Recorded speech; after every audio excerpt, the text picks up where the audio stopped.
The Spanish announce table. You have found Pro Wrestling's best podcast. I am Tim, that's Tom, and that's Smooth Tista and Stone Cold Steve Austin hanging out with Tom over there.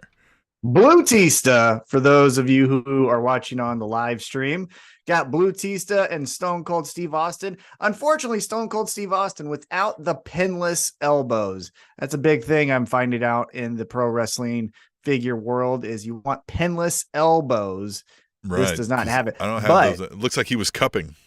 Yeah, but look, it's got the knee brace. I got the cool tattoo. I got the vest. I also have a shirt. Cool. So it's a really good one. What? Yeah. The cool knee brace? The tattoo cool. Oh, no. I meant to say knee brace. Fucking cares about Texas. Texas is a cult. Just going to say it. It really is. I don't care. If you disagree, one you're of in a cult. my favorite moments in wrestling history was only experienced by maybe 150 to 225 people in the Camelot Ballroom in Overland Park, Kansas, when you and I were sitting in a DWF event and a guy came out and he had a bull rope and a bell and he had on cowboy boots and long hair and he raised his fist up in the air and everybody was quiet because he sucked and you yelled, "Texas isn't a gimmick." He just like started looking around like, who fucking said that? The whole place erupted. I was just like, I'll never get a better moment than that from a comedy perspective. That was the best thing I've ever heard. Like, Texas isn't a gimmick. Like, why are you doing this? Man, and it's been tried by so many people and it's never worked because it's not a gimmick. It's not a gimmick. Anyhow. Tim, how are you? I'm doing well. I hope you're doing well. We got Jeffrey Sills in the chat. I hope Jeffrey Sills is doing well. He says, shout out to the best tag team since Sting and Luger. Flair gets woos and Hogan gets boos. Who's the real heel in this scenario? LOL. And Tom, man, I'm doing pretty well. Yourself, other than your pinless elbows over there? I'm doing well. I'm trying a beer that you're familiar with. I'm going to Germany in 2 weeks. And so I was like, I've never had German beer before. So I got, how do you say it's Warsteiner to me, but how do you say it? There it is. That sounds racist somehow. Yeah. But I'm trying that tonight. We're seeing how that goes. It smells pretty potent. It tastes actually pretty smooth. Does it smell like spoiled bread? It smells like fucking it's gonna throw you in an oven. But I used to tell people that you would drink German beer with a fork. That stuff was so thick. It is thick. It's thick like a fucking fat bitch, that's for sure. And honestly, sometimes I'm like, is this warm? Like, I don't know what's going on here. Well, that's the one thing though that I'm actually excited to experience is because when we went on our honeymoon and we did a trip of the British Isles, we did England, Scotland, Ireland, Wales, all that stuff. We got to drink, but it was more like a get up and go, get up and go, get up and go.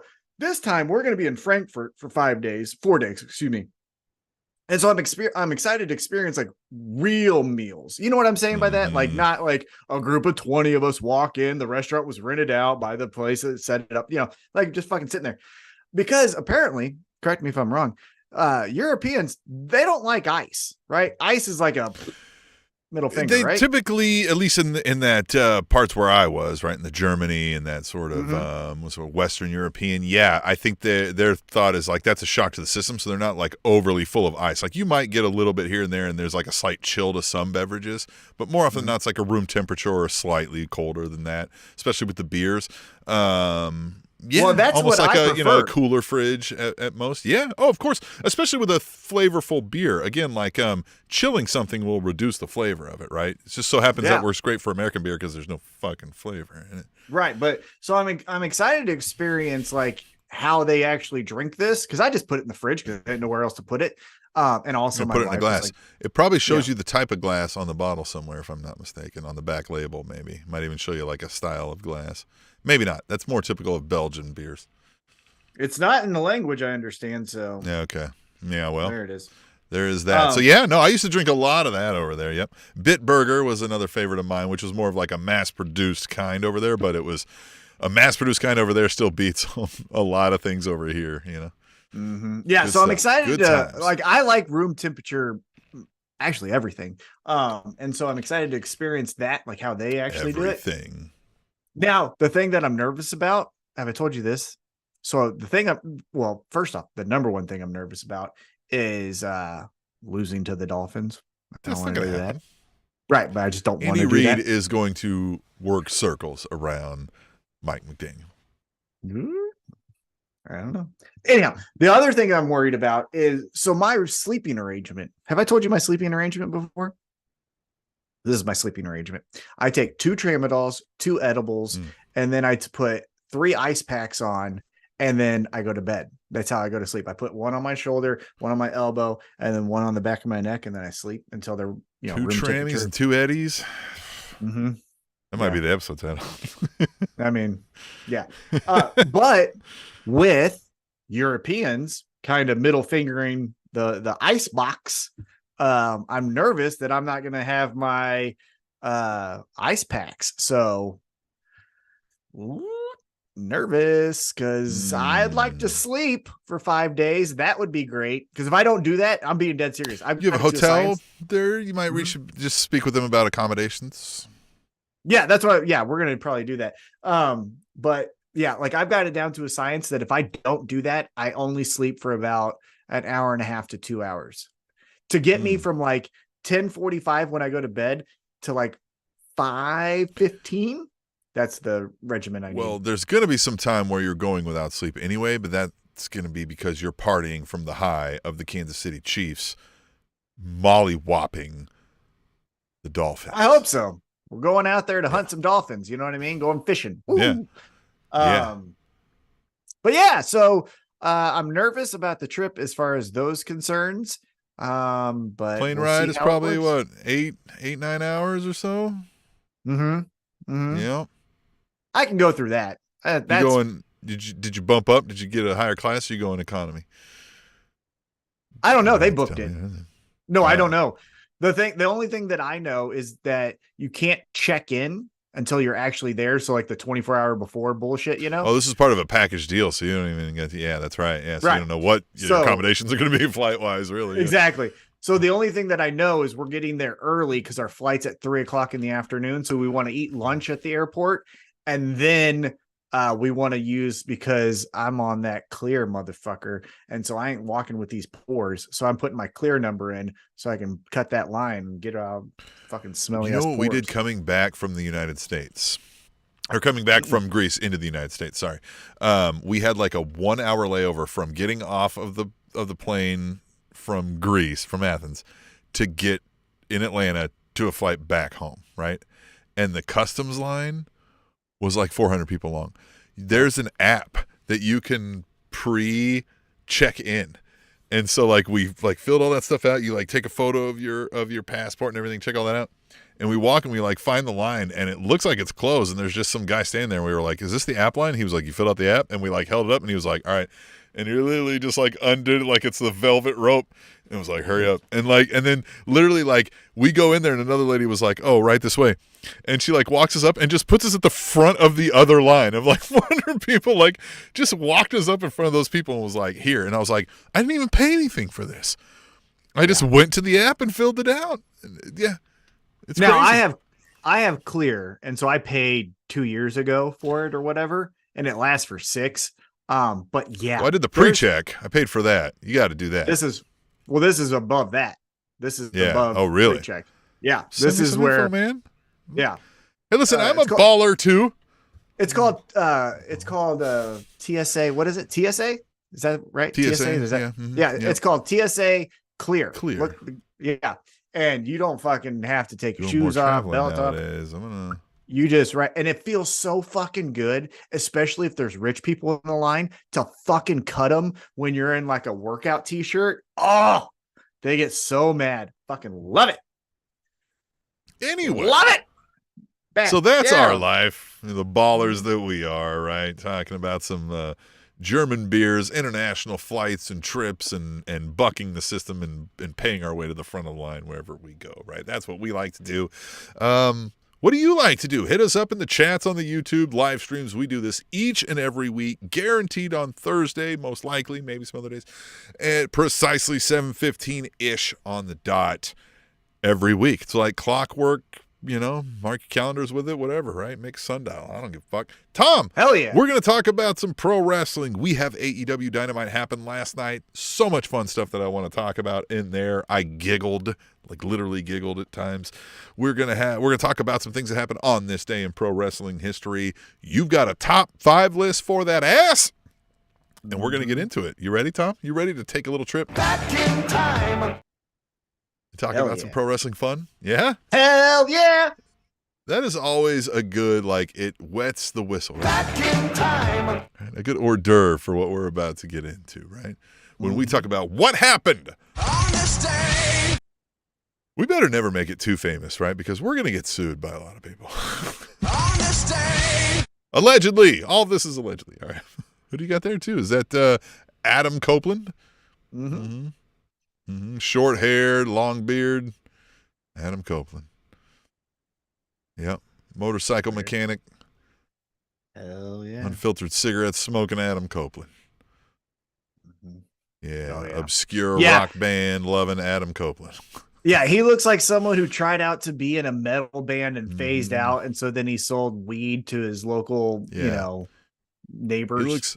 He looks like he has a motorcycle that he bought 3 years ago that is still unfinished in his garage that he never, can't quite get working again. Mm-hmm. Yeah, he always comes home and smokes a cigarette outside because he doesn't want to ruin the walls on the inside. Right. Yep. He also has 6 pairs of black Chucks. Oh, and he's still wearing Affliction t-shirts? Yeah. Mm-hmm. Hell yeah, brother. Yeah. Yeah. And always some kind of jacket. It's either leather or it's like a canvas or it's something. There's a jacket on over the shirt at all times. Dead of summer jacket with a chain. He looks like when he smokes cigarettes, he spits. You know what I mean? Theo P says he looks like an independent plumber that will fix your plumbing issues and steal your energy drinks. And Jeffrey Sills in the chat says Adam Copeland looks like the lead singer to a Christian rock group. And man, you might have hit the nail on the head right there, Jeffrey Sills. And this is why you should join the chat, because you can talk to us and we need wrestling friends, right? Tom and I have been friends for a long time. And let's be honest, when you've been friends with somebody for a long time, you've heard all their stories, right? We have no new stories for each other that we didn't make just today, right? So, we need some new friends to come and talk wrestling with us, because Tom and I have talked about pro wrestling left and right under the sun for over 10 years here on this show, and we need more topics that we haven't thought about, and that's where some of you come in. But right now, we are taking that trip. We're hopping in our Spanish Announce time machine, and we're going Back in time. and we're going to see what happened. On this day. Again, for any new viewers or listeners, we like to talk about what's going to happen next week. Next week, Monday through Friday, is the October 23rd through the October 27th, and we like to talk about something that happened on those days in pro wrestling history, so you can tell your friends, right? So you can look cool, ? Like we do. And Tom, On this day. October 23rd, 1994, WCW Halloween Havoc was held in Detroit, Michigan. Johnny B. Bad retained the World Television title, wrestling to a time limit draw against the Honky Tonk Man. See what they did there? It's Johnny B. Bad. I'm assuming that this was rockabilly gimmick, Johnny B. Bad versus Honky Tonk Man. I didn't realize Honky Tonk. I guess that's true. We've seen him work in the indies still as Honky Tonk Man. He owned that gimmick, huh? That was a him thing. That's his name. Yeah. Thing. Yep. Mr. Wonderful Paul Orndorff and Pretty Paul Roma, known as Pretty Wonderful, won the World Tag Team titles, defeating the Patriot and Marcus Alexander Bagwell, known as Stars and Stripes. This is coming out of territory wrestling, right? We're all still very, very cliche here. Stunning Steve Austin failed to win the United States title when he was disqualified for throwing champion Hacksaw Jim Duggan over the top rope. Look at that. There's Stunning Steve Austin, too. See, another benefit here, you podcast listeners, and we love you podcast listeners. You should watch the live stream on Thursday nights, and you get to see these fun things. Tom's putting up his lavish action figure collection here that you can see if you follow T-Mac Toy Wrestling on Instagram. In awesome poses and situations that come from the mind of Tom. But anyway, back to this story here. The main event, however, of Halloween Havoc 1994 saw a career versus career steel cage match for the World Heavyweight title, with Mr. T serving as the special guest referee. Hulk Hogan retained his championship, defeating this wrestler, who would be forced to retire, even though he would eventually return 3 months later in January 1995. On this day, It's Ric Flair. Ric Flair. Oh, he's holding 494. That's probably the right haircut too, right there. Right? Yeah, The professional woman's bob, right? Yeah. Well, because he was forced to cut his hair. Well, he was forced to cut his hair by Bill Watts, or not Bill Watts, Jim Hurd. And then when he came back from his WWE run, he was still growing it out. So yeah, this is my favorite Four Horsemen shirt. If anyone can find this for me, like it from a legit person, this is the fucking shirt I need. Oh, like a legit, not a remake of it. You want to find an original print. Tom's paying top dollar. He's a baller. You heard that, right? You heard that earlier, right? Yeah. Stunning Steve Austin was a prodigy back in his WCW days, Jeffrey Sills says. Oh, yeah. He was awesome. He was fucking wrestling. Because remember, it was the Hollywood Blondes, which should tell you how long that Flair's been wrestling. When the Hollywood Blondes were cutting down Flair and Arn Anderson for being old, that was in 92. Theo P75 says Big Papa Pump Scott Steiner called Ric Flair a sack of warm yogurt. I mean, he ain't lying. Scott Steiner's great because he's always saying things like, he's fat. You know? I got his action figure coming, and I got like the chain head and everything, like the Big Papa Pump, not the. I want the tag team. Yeah, I want the tag team, but with the Big Papa Pump, I could do fun things with Big Papa Pump, and then this guy. Oh yes. Yeah. Fat asses. Yep, hell yeah. She's not only ugly, she's fat. That one might be my favorite, just because of how he just exclamation point at the end of it. He over enunciates every consonant in this thing. She's not only ugly, she's fat. For never being clear spoken or well versed, he says she's not only ugly, she's fat. Like he hits every mark of it. Like he practiced that hard. Going back to that event though, that also saw Shaquille O'Neal walk out with Hulk Hogan in that steel cage match. So they had Shaq, they had Mr. T, which, side note, we're going to go on a side quest real quick. We'll get back on this day. Yeah. I read a quote from Chris Jericho about the head-to-head from the Tuesday night show that we went to.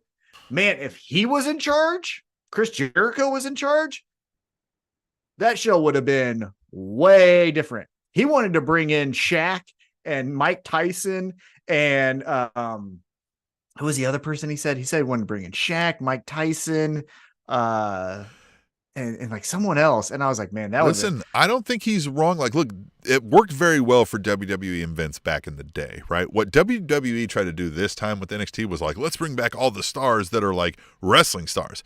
Like, it's the mainstream folks that are going to be like, why is Mike Tyson on WWE, right? I'm going to go check that out. And then they go, man, that motherfucker who flipped him off was pretty cool, right? I'm going to check that out. That motherfucker looks like a cool dude. Like that. It's not how they verbalized it, right? That's my old white nerdy way of saying it, but you get what I mean. But if they could have got the payoff in front of us in Independence of Shaq versus Paul White, how crazy would that have been? We would have like lost our minds. You would have nodded all over that place. Oh, I would have jumped the barricade. I'm like, I'm meeting Shaq. I don't give a fuck. Yeah, you would have elbowed that old dude. They had like a 60-year-old guy acting as security there. Super nice. Very awesome nice dude. individual. Yeah. And looked like he was a strapping fella in his day, right? Like, don't get me wrong. Like, he looks like he could throw a lot of dudes around, but like, he wasn't going to stop Tom. Nope. No. Especially Tom on a mission to party because Shaq just beat Paul White and then disappeared in an ambulance again. That would have been so cool if that's actually happened. Anyhow, we still don't have the answer to what happened there, and I'm waiting for I that. love it. Good. So Never want to know. All right. But I read that Yeah. quote and I was like, man, that would have been cool. So anyhow, yeah. So Shaq. All right, was let's at, go. Back in time. let's move on. We're having so much fun with that. All right. Anyway, On this day. October 24th, 2010. Ugh. Not so much fun. WWE Bragging Rights was held in Minneapolis, Minnesota. The mini one. Okay. Layla retained the Divas title, defeating Natalya. Yep. Kane retained the World Heavyweight title, defeating The Undertaker in a Buried Alive match. Team SmackDown of Alberto Del Rio, Big Show, Edge, Jack Swagger, Kofi Kingston, Rey Mysterio, and Tyler Rex, with Hornswoggle ringside, defeated Team Raw of CM Punk, Ezekiel Jackson, John Morrison, The Miz, R-Truth, Santino Marella, and Sheamus, with Alex Riley ringside. What a colossal, just a clusterfuck. Anyway, Wade Barrett retained the WWE Championship when he was disqualified in his title defense against Randy Orton.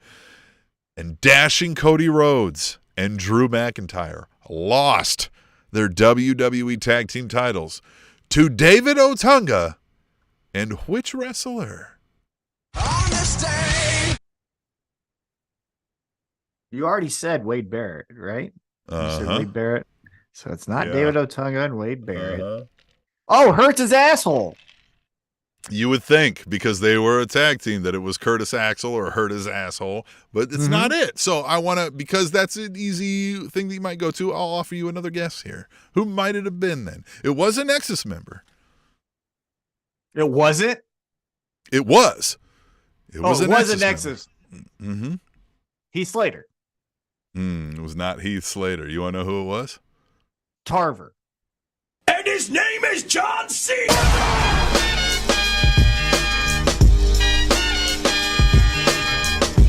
Yeah. John Cena and David Otunga won the Tag Team Championships On this day. October 24th, 2010. Remember, John Cena was unwillingly part of Nexus as Wade Barrett was on his power trip. He was the world champion. Yeah. Yeah, that was right when And I was his name checking out. is John Cena.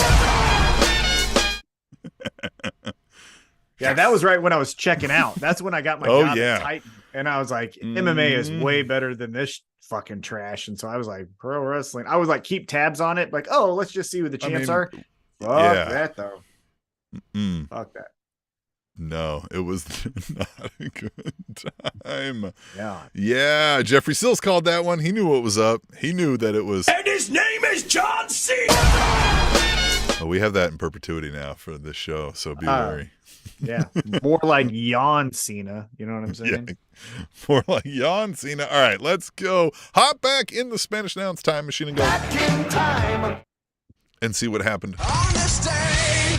On October 25th, 2005, TNA Impact was taped in Orlando, Florida.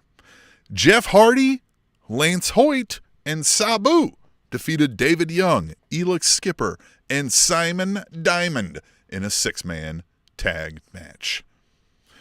Alex Shelley, Christopher Daniels, and Samoa Joe defeated AJ Styles, Austin Aries, and Sanjay Dutt in a six-man tag match. Petey Williams defeated Chris Sabin and Matt Bentley in an Ultimate X match. And Rhino lost the World Heavyweight title to this man, a man he just defeated for that very title only 2 days prior at Bound for Glory. On this day. Who would Rhino lose to who just jobbed him 2 days prior? Brock Who could that be? Brock Brock Lesnar. Lesnar. Yeah. Is that who it is? 2005 TNA. Hey, man, he might have showed up there. He might have been. He might have like waltzed in the door. Jeffrey Sills suggested somebody in the chat. Muhammad Ali. Muhammad Ali. It is the last outlaw, Jeffrey Jarrett, says Jeffrey Sills. By the way, we're big with Jeffs here on the Spanish Announce Table. Jeffrey Sills is a big fan. Jeffrey Todd. Jeff Jarrett is probably our number one fan, and Tom is his number one fan. And yeah, Jeff Jarrett winning a title once again. Honesty. 2005. You know, he has a title match on Saturday against Eddie Kingston. See? He's winning titles in decades and decades and decades. In Oh, he ain't perpetuity beating for Eddie future. Kingston. God damn it. If he beats Eddie Kingston, I will fucking Not write watching Tony Khan AEW first. ever again. I mean, Yeah. Oh, I'll bust this over his fucking head. I'm next fucking time he driving to comes their out. next event, and I'm waiting for Tony Khan outside. Mhm. All right. Let's Yeah, hop back start- in the. We'll start talking about K-State basketball if fucking Jeff Jarrett beats Eddie Kingston. God damn it. Fuck wrestling. We ain't talking about that shit We'll do a ever K-State again. basketball podcast. I like Yeah. it. All right. Maybe let's see what happens here. All right. Let's go. And see what happened. October 26th, 1997. WCW Halloween Havoc was held in Las Vegas, Nevada. Rey Mysterio won the Cruiserweight title, defeating Eddie Guerrero in a title versus mask match. Ric Flair failed to win the United States title when he was disqualified in his match against Kurt Hennig. Randy Savage defeated Diamond Dallas Page in a Las Vegas sudden death match, which was just a last man standing match. And Hulk Hogan lost a steel cage match via sleeper hold to which wrestler? What year? 97. Piper. It was Roddy Piper. Yeah, the sleeper hold was kind of a dead giveaway, right? But That's it. what? How WCW was Russo here at this time? A sleeper hold in a cage match.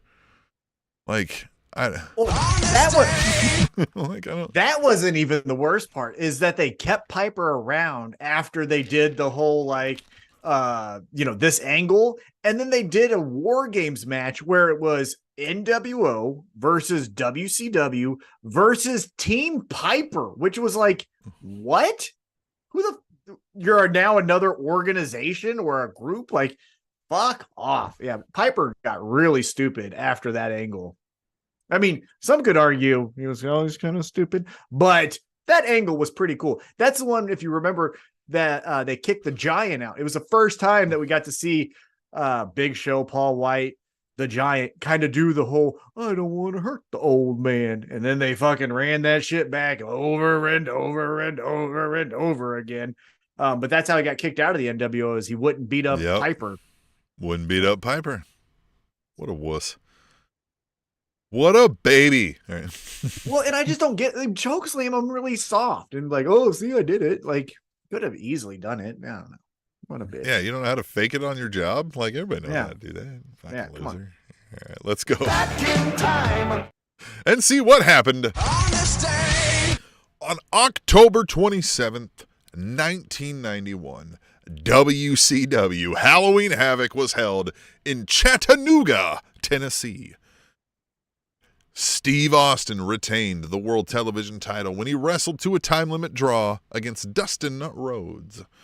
Brian Pillman defeated Richard Morton to win the inaugural WCW Light Heavyweight title.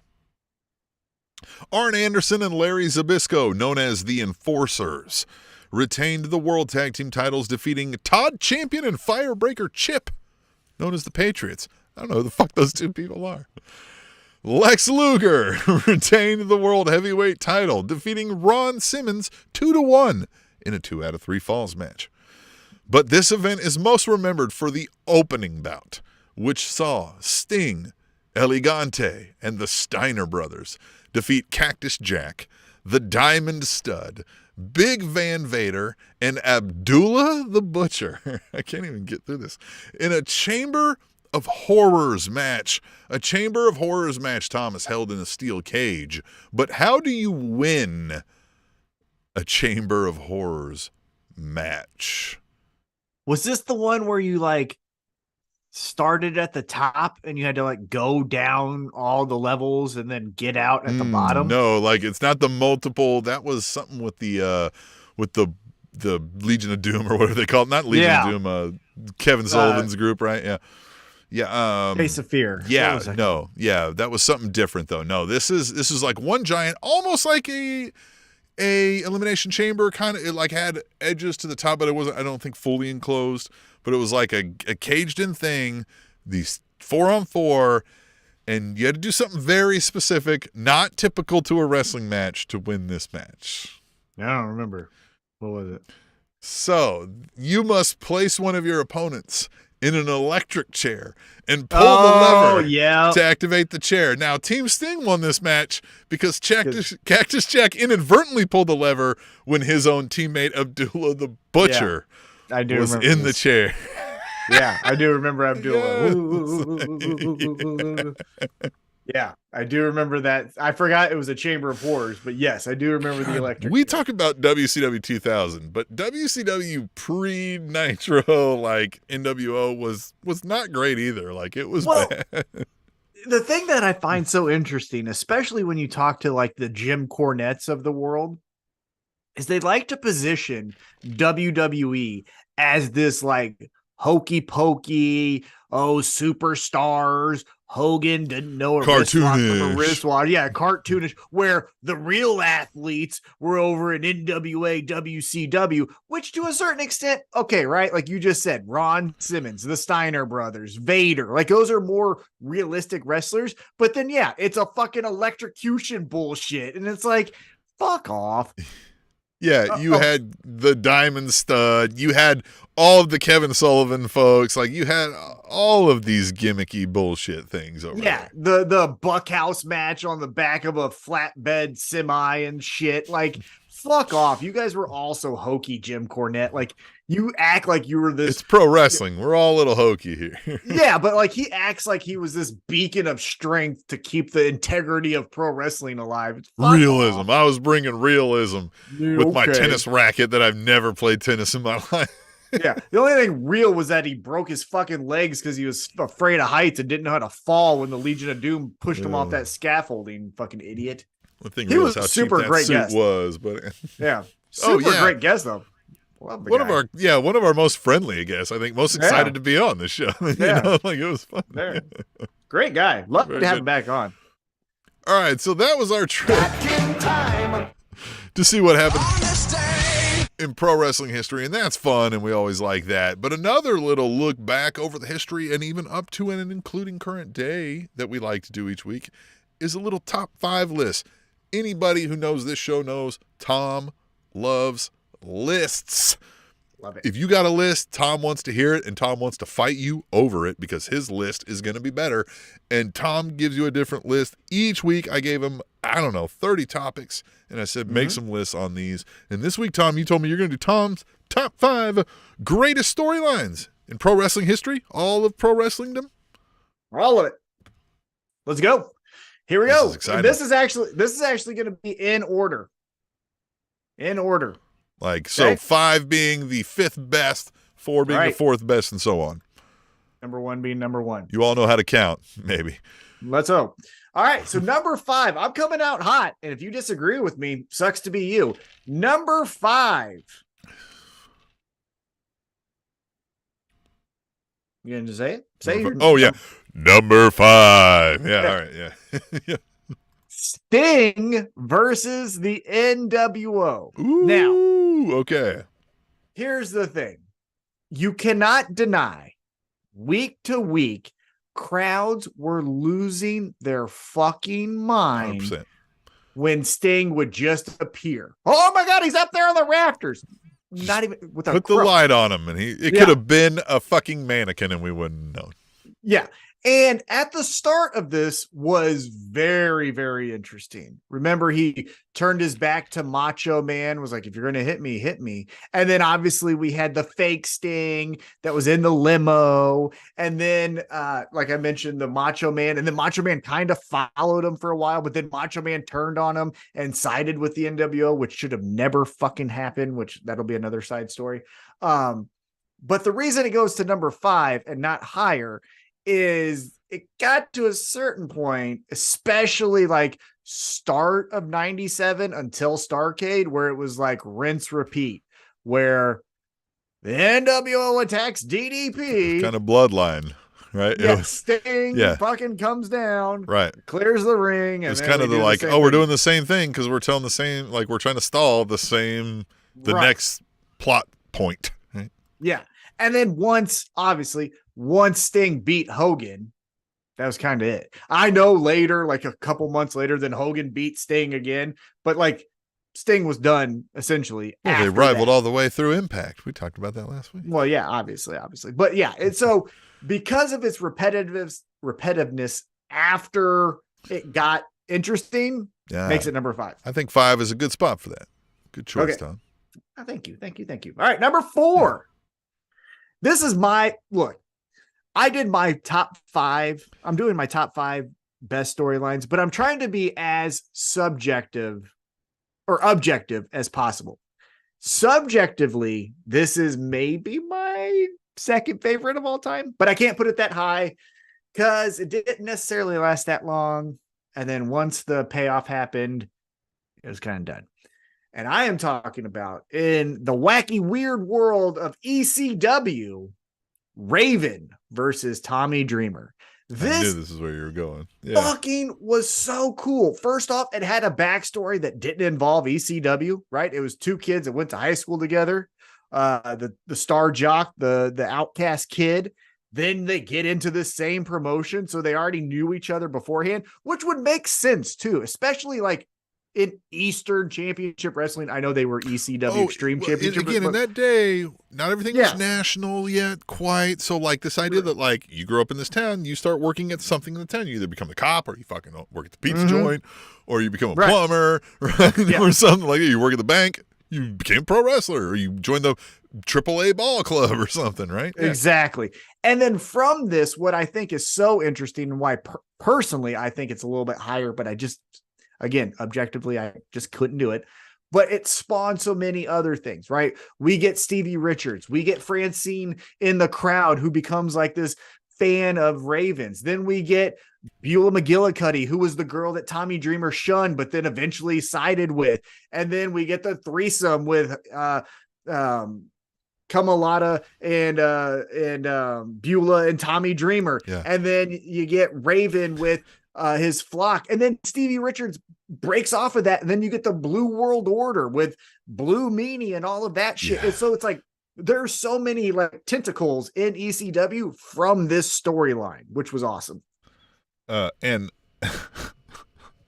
how can any storyline not be in the top 5 if when you're describing that storyline, you can say the words, and then we get the threesome, right? Like it has to be a top 5 storyline. Yeah.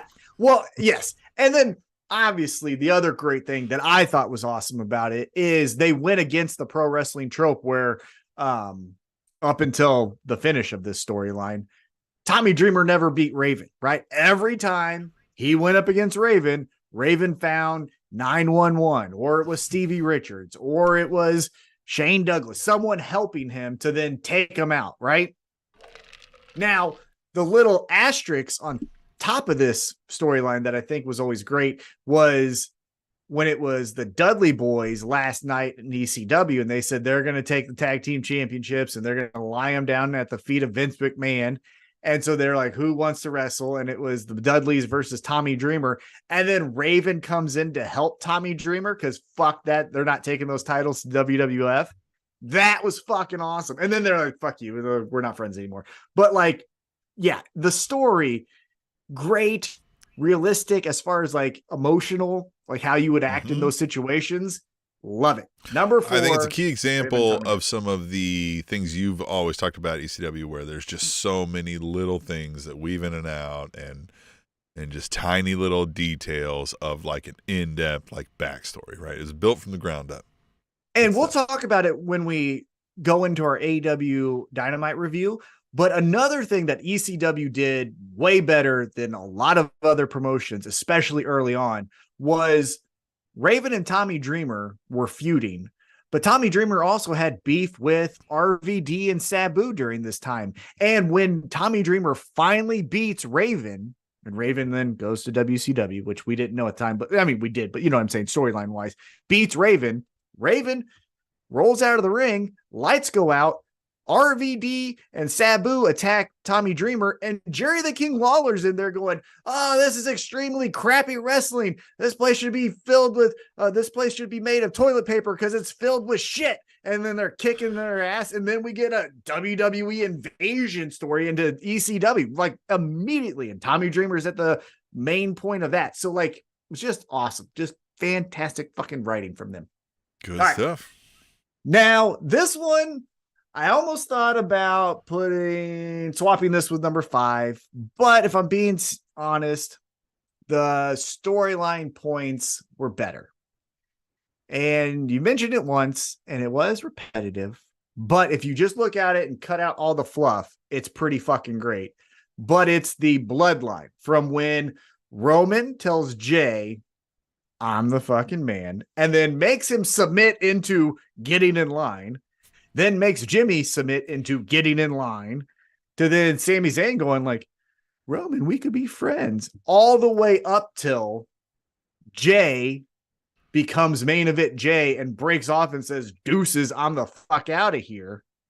That. Now I know Monday I saw that Jimmy cost Jay and Cornball Cody the tag titles, right? So we're probably getting Bloodline Part 2 or whatever we're calling it. But from Roman and Jay to Jay quitting WWE, that, and you cut out the fluff, it's the best. It's one of the best. There's only going to be a few things that end the Bloodline storyline. One, Death. Roman Reigns has to go away for a serious long amount of time. Mm-hmm. 2, they finally think they have something else that could replace it as the primary storyline going on. Mm-hmm. I don't think they've got anything anytime soon. Now, whether that flops or not, like until they think this is going to be the thing, so it's more likely that something happens to Roman. He's injured. He's got a movie role. He's going to have to be gone just so long that we're finally going to be like, all right, it's time to pull the trigger, and it's whatever wrestler. And I think, not to say Brock Lesnar was undeserving of defeating The Undertaker, right? But that moment of like, we were always like, who's going to beat The Undertaker? Nobody ever really considered an already made person in pro wrestling, Mm-hmm. right? So in that respect, it was a bit underwhelming on who broke the streak, if that makes sense, right? Wasn't an underwhelming moment.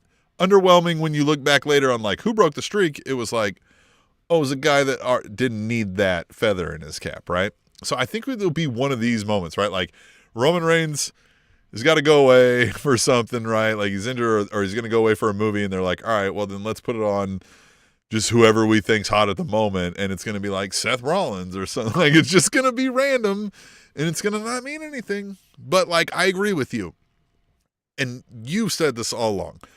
The moments they told and the plot points that they got to were done exquisite. A+ material, some of the top level. You're putting in your top 5 all time. But man, they hit that plot point, and then they went for 8 weeks. They went, remember the plot point we hit? We're doing it again. We're doing it again. We're doing it again. We're doing it again. Are you ready to move on? And it was just like, I mean, I am ready to move on. Yeah. Yeah.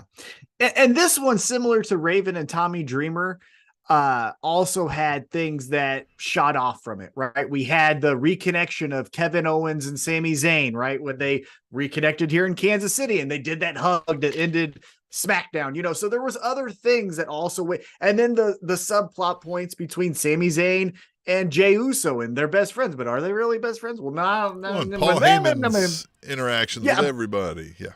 Yeah, Paul Heyman slithering through like the fat walrus that he is, just all throughout this thing is awesome, great as well.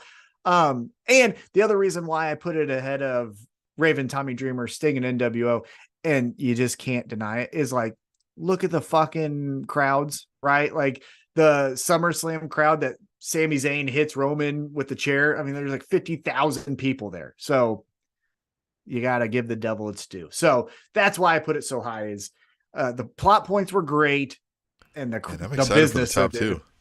All right. Number 2, and again, geeking out over here. I'm being objective, because subjectively, this is my number 1. And if I was ranking my subjective top 5, this is probably 1, 2, and 3. And then we start with the rest of the countdown.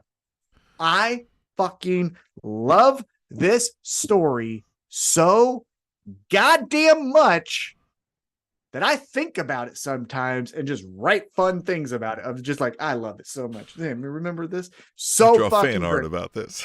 I wish I could. If I could do art, I would do fan art about this every fucking day. And it is the feud between Chicago-made Punk and MJF. Yeah, it was so good.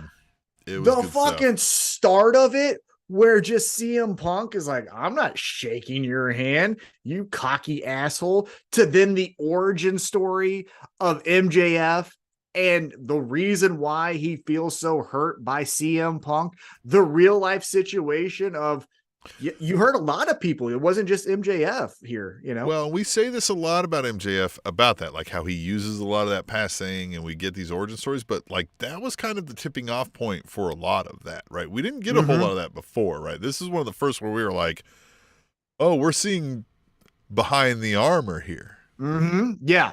And it was, you know, they always say voice of the voiceless for CM Punk. And to his credit, CM Punk did very well in the storyline as well. But it was mainly an MJF storyline, if we're being honest. But MJF spoke to a certain segment of the audience who was like, why the fuck did you leave, Punk? You were the person that I was looking to when I was being bullied in high school or whatever it was, right? And then when you just, you know, picked up your ball and went home, that hurt me. And now that you're back, we're not just going to accept you, because that was kind of what MJF was saying there, was like, you can't just walk into AEW and then we're all just cool with it. Fuck that. And to veer slightly off topic to try to stay on topic, you know, there's a big, you know, online war of this, like WWE only fans and AEW only fans. And what I don't understand is like, all right, so if you watched all of that MJF CM Punk storyline and you thought this isn't for me, I don't like it, and you don't like it, that's fine. But like, I don't think you could, right? If you watch it objectively for storyline, I think it was a top, you know, level storyline. And it's a thing that doesn't happen over there, right? In WWE. So if WWE brought in CM Punk and they're like, we're running CM Punk returns, he's going to be up there against the Seth Rollins and the Romans, like, there's not a person over there that could be like, oh my God, guys, I have tweets that show like that I gave up wrestling when CM Punk thing. Like, we should do a storyline about that. They'd be like, beat it, kid. You're on main event tonight, right? Like, it just wouldn't happen, right? Like, so the ability for when you have a number two that operates this way to put this storyline out there, right? Like MJF was a bit like, he was rising, but he wasn't this like, he's the next star commodity quite yet. And man, they hit homers with this storyline. Yeah, and the other thing to talk about your point with like what they would do in WWE is they have tried certain things, but what they do is they just hit you over the head with it without advance anything. For example, most recently, Seth Rollins versus Finn Balor. Did you know that at SummerSlam, Finn Balor was injured by Seth Rollins and he had to give up his title? He's mad. And then they just said that same fucking thing for 5 weeks and then did the match. He lost. And then they did it again. He lost again. And then we moved on. That's the difference, is with this. Yeah, there's never any like changing or twisting to the story. It's always like, here's guy number one. Here's why guy number two is mad at him. And we're going to fight for 8 weeks and keep reminding you why they're mad at each other, when none of that ever changed. Like, there was no like, this action led to this one, that led to this one, that led to this one. It's just, here's the reason. Let's go for the next 3 months. Like, okay. And another reason why I put this one so high is very similar to the other things I'm talking about here with Sting versus the NWO. And then you got offshoots, Raven and Tommy Dreamer. And then you get offshoots with MJF and CM Punk. The offshoot was, now, unfortunately, maybe real or not, whatever may happen, but the offshoot was MJF and Wardlow, right? Wardlow then is going to be the fucking guy, because the payoff at the very end was Wardlow going, oh, that diamond ring, this is where it is. Here you go, Punk. And then just walking off, right? The leaving that, and you know, we talk about this all the time, like AEW misses the shot, but this feels like, again, somebody's brainchild, MJF, CM Punk, whomever it was, right, was like, this is the spot we're doing. You need to zone it, you know what I mean? Zoom in at this point. The thing's going to be here. It's like those attention to detail was amazing for that. Yeah. Now, obviously, this story could have been told again, apparently, if there wasn't for press conferences, which I still don't under fucking stand why we do that in a television show. But if someone didn't fucking get all upset and in their feelings at the end of All Out that we were at in Chicago, it ended with MJF looking at champion CM Punk, and we were going to run this shit back, possibly. You got high on the muffins. Yeah. What happens? But regardless of that, if you just excuse that out of your mind, right? The night of All Out, even the event for CM Punk and MJF, just say that never happened. This story is still number 2 for me. It's number 1 for me, but number 2 on my list because of all the things they hit on. So, like, yeah, if instead of the muffins and the press conference, if we would have gave CM Punk 2 Trammies and 2 Eddies, and just let him go to sleep, and some ice would packs, have been great, and some ice packs and everything would have been amazing, and we could have continued this story, right? Like, we could have kept going and expanded the story, like, and then we could have got and then we got to the threesome. Mm-hmm. Yeah, but we didn't get there because he fucking got on a muffin high. God, Jesus, fucking ruined it. Fucking ruined it, muffins. Ruined it. Hopefully opens all right, so what is the number 1 greatest storyline of all time? We know Tom thinks it's the one we just talked about, but yeah, number 1, I don't know how you could disagree with it, again, objectively, because unlike the previous 4, this one is one that I feel like you could play to any casual, any non-wrestling fan and be like, oh yeah, no, I've got someone like that. Fuck that guy. It's Stone Cold Steve Austin and Vince McMahon. Austin McMahon, yeah. As you said, because every person almost unilaterally hates their boss. If they don't hate their boss, they hate their boss's boss. Exactly. Right? And we get it. We understand. And we've all wanted to punch him, and we can't. And Steve Austin made it so we could. We got to live vicariously through him. And to his credit, even though he is a sexual predator, the character of Mr. McMahon was so good. He is, fuck him, is so good at being the villain. No, he is. He paid people off. That's a admission of guilt. Fuck you. Not you, Vince. I know he watches. Not you, but you, Vince. You know who you are.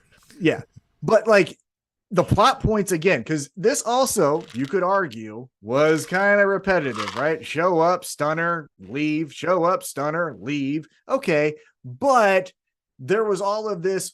Well, now Stone Cold Steve Austin owns the WWE because Linda gave him some shares. Well, then he lost that in a St. Valentine's Day cage match where fucking Paul White and Big Show appears. And who the fuck is that guy? And then here's Triple H, and he's the fucking guy that will wrestle on behalf of Vince. Yeah. But before that, it was The Rock, and but it was he's good. Wrestle, It was like using Russo as a sounding board and being like, all right, you're crazy, but I can steal this idea of it, right? And Ferreira and all that. Like the unchecked power of those guys when they left for WCW ruined it. But like it was him stealing basically McMahon, like just gathering all the best ideas for a wild, zany world that these characters lived in. And it just worked so great. Vince McMahon was the cartoon ivory tower boss, and Stone Cold was the cliche working man, right? Yep. Fill in the blank blue collar guy from anywhere in the country, and it just worked. And another thing, which again I think is very valuable to a story, was the other things that come along with it. This is where we got Mr. Sacco. Remember, Mankind was trying to cheer up Vince McMahon in a fucking hospital and goes, "It's Mr. Sacco," and we got that guy. The Rock's character of being, how he is was in this, So I will argue, side note, when everyone talks about Mount Rushmores and all of that kind of stuff, I get it. Rock from 2000 to 2002 was the fucking man. No one could tell him or tell anyone else any fucking different.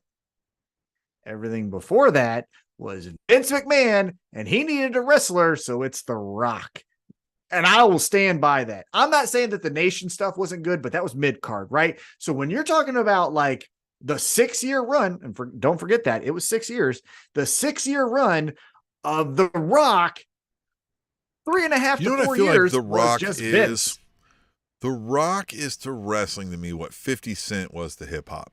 For that 6-year run, That's a good fucking analogy. worldwide iconic. Everybody in the world knew the name The Rock and the 50 Cent, and like they epitomized hip hop or pro wrestling, right? Like, but outside of that run, not a whole lot of like influence. Not even I don't want to say influence, but like substance, attribute, like contributions to it. Outside of going like, remember that time? And it was like, yeah. I still remember that time. It's still fun to like, you know what I mean? But it's like, but what else? And they're like, oh, nothing else. Same shit, same stuff. Yeah. And to your point, like, you know, just like you can put on Mini Men and be like, that was cool. But then like, you're not going to go back and watch Get Rich or Die Trying the movie. You know what I mean? Nope. But like that song is great. For a blip in time, world had lightning in a bottle. But then after that, like, you know what I mean? Like, we remember that, like, as like, man, nobody could touch that, dude. Then. Yeah, but there wasn't a lot of, like, you know, obviously he had some iconic matches, but there was no real, like, you know, 5-star classic that he had. I mean, people will argue WrestleMania 17. I think that match kind of sucks. But yeah, that's a great one. 50 Cent. Yeah, the Rock. Hogan Rock. Yeah. And even to go a little bit farther onto that, to take it to what I was trying to say, 50 Cent had Eminem to be like, who the fuck is that guy? Oh, it's Eminem's best friend. Okay. And like what I was saying, Vince McMahon had, well, I can't wrestle every week, so it's The Rock. And then we're going to do that. So in our chat right now, Jeffrey Sills is a little bit shocked that the Hangman storyline didn't make your top 5 list. Well, I don't think it's over, first off. And second, it was a lot Triple H with Cody Rhodes. Right. The story's not over. Well, but what I think with Hangman that does it a little bit of a disservice is you had to know or be really plugged in to catch the details, right? So there'd be, you know, for example, if you watch BTE, Brody Lee was trying to recruit Hangman. And that's actually how him and the Dark Order became friends. But like, if you're not watching BTE, you don't fucking know that. And then if you don't know that the Young Bucks and Hangman were in Bullet Club and Ring of Honor, then you're not going to catch the details of the side looks and the we're disappointed in you and you're just our lackey kind of guy. So there's that. If you don't know what we did the last several weeks, it's hard for you to know how we got to, and then we got the threesome, right? So like you gotta be you know, tuned in. Yeah, no, I get that. Yeah. Because there is a certain aspect that I definitely appreciate, for example, with the Firefly Funhouse, where it's like, I'm a pro wrestling fan and I was rewarded with that's good shit, or John Cena coming out in an NWO shirt and I understanding what that means, right? Like that's important to a wrestling fan. And I still think that is an all-time to match, a wrestling right? fan. Yeah, that's an all-time match because of that. Yeah. But to an outsider, they're like, that was fucking weird, dude. You like this? And you're like, and like, well, I don't get why aren't they wrestling in a ring? And you're like, well, fucking, you know. And so with Hangman, even though, again, cowboy shit, 24/7, fuck what you heard, can't put it over those other ones because there was just so many things. Well, no, that's the gangbang club, you know? Yeah. He just throws it. Yeah. But with Hangman, because again, if you know, right, if I know the intricate details of Bullet Club and the start of AEW and all of that, it may be a better story, right, than some of those that I mentioned. But if you just say, just play it, right? 5 years from now, play it. What we saw on Dynamite, not the BT and all the other stuff, play it. Some of it might get lost on you where you're like, true. Man, why is he upset? So that's Jeffrey Sills in the chat says, I only know about the Hangman story because of YouTube vids about the Hangman storyline. My introduction to Hangman was the title match with Kenny. So yeah, great match, of course, but even if you went to watch back and watch week to week, some of it might get lost on you if you didn't go watch the whole back 4 years even, or even from before. Yeah. And that's not to take away anything that they did. The Stay Puft Man, where Hangman fucking uncovered, remember? And it was just fucking beating up the Young Bucks and Kenny Omega in the Stay Puft outfit. That was great. You also had Obviously, when the Young Bucks kicked Hangman to the curb and the beer and then the shattered glass and him looking at it. Well, and him at the bar during the even the Stadium Stampede, like we had this like Hangman residual like drinky sad guy for a while because of all this. And then his story with the Dark Order where they're like, be in our group.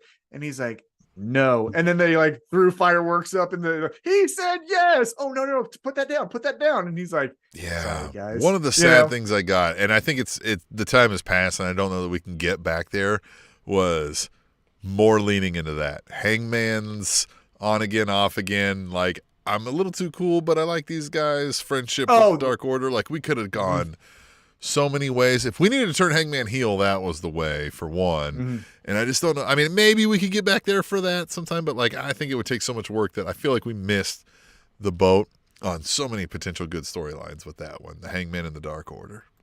Yeah. There was meat on the bone for sure, but to your point, it's probably too cold to go back to and then get into it.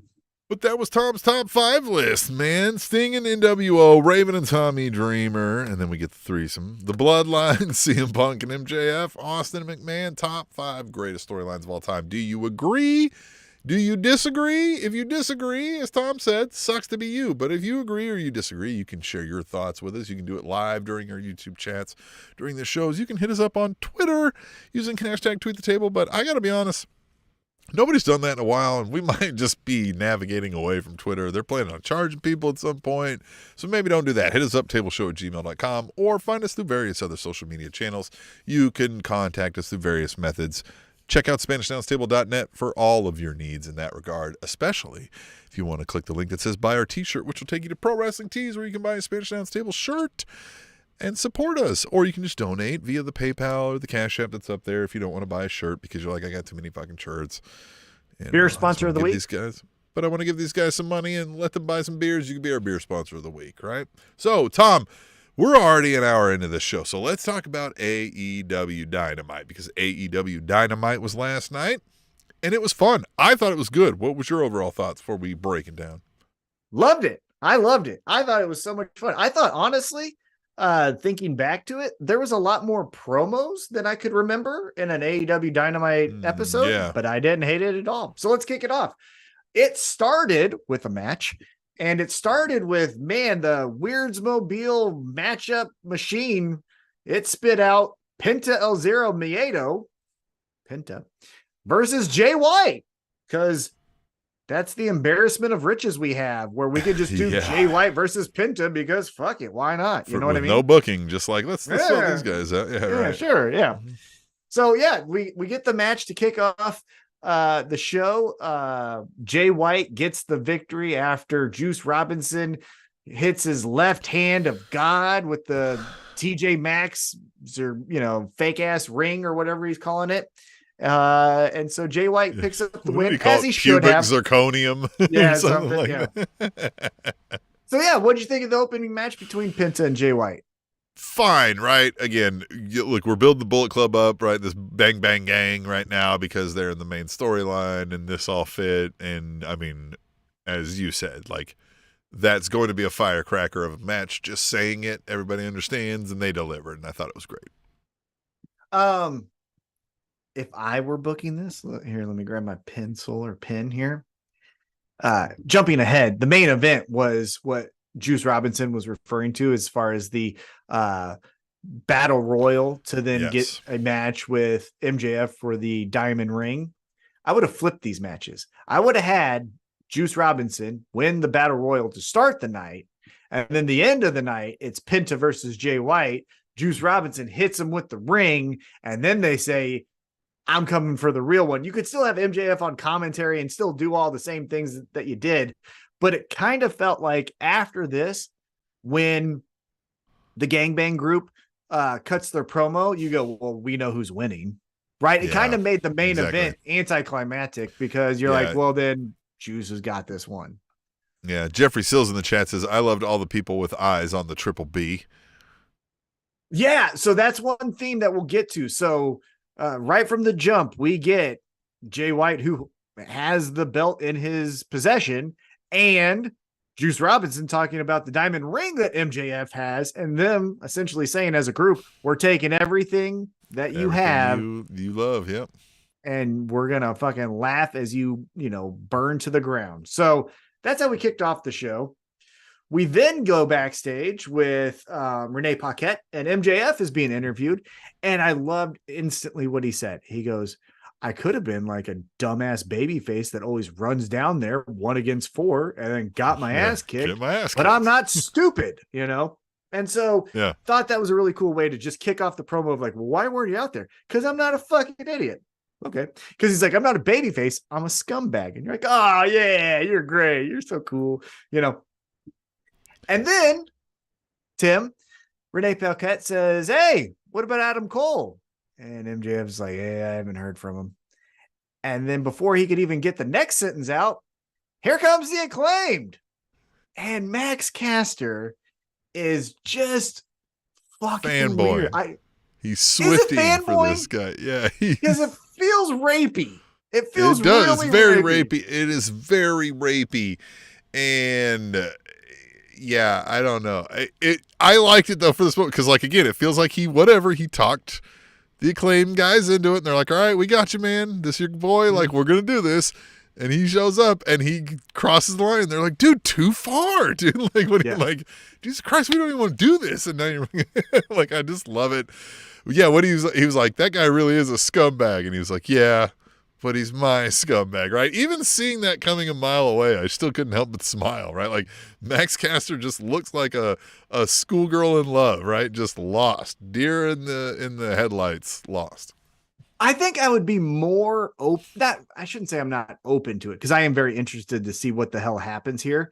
But I think I would be more grinning and, oh, that's so silly, if we didn't get the online presence of Max Caster where he's like, well, actually, the son of a bitch, I think I caught it, and I'll have to watch it to verify myself here. But when MJF walks out, fast forward to the main event, and he gets his pop, right? Oh, he also said in the promo, he's like, I'm not going out there and wasting my pop on getting my ass kicked by the Bullet Club Gold. Like, I'm not going to do that. But fast forward when he goes to the end of the night and they announce him, MJF, he goes, MJF, and he does like the suck it thing. Mm-hmm. They go to Max Caster, and Max Caster does a gesture where he does this, where he goes,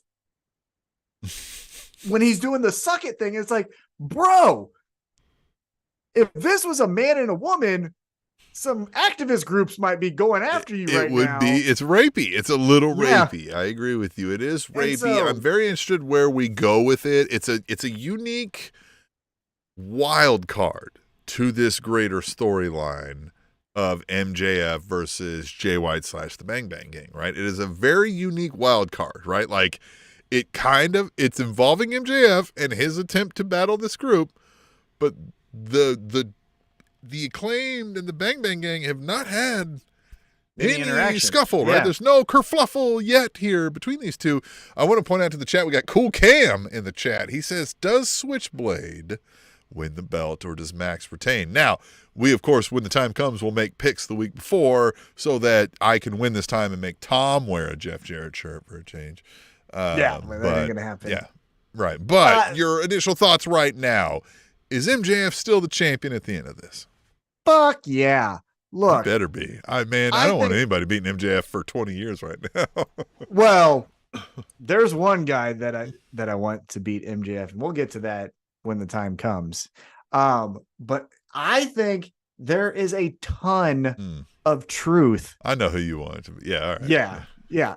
But I think there is a ton of truth to the promo from MJF. Now, again, is the punchline great, calling him tofu? No.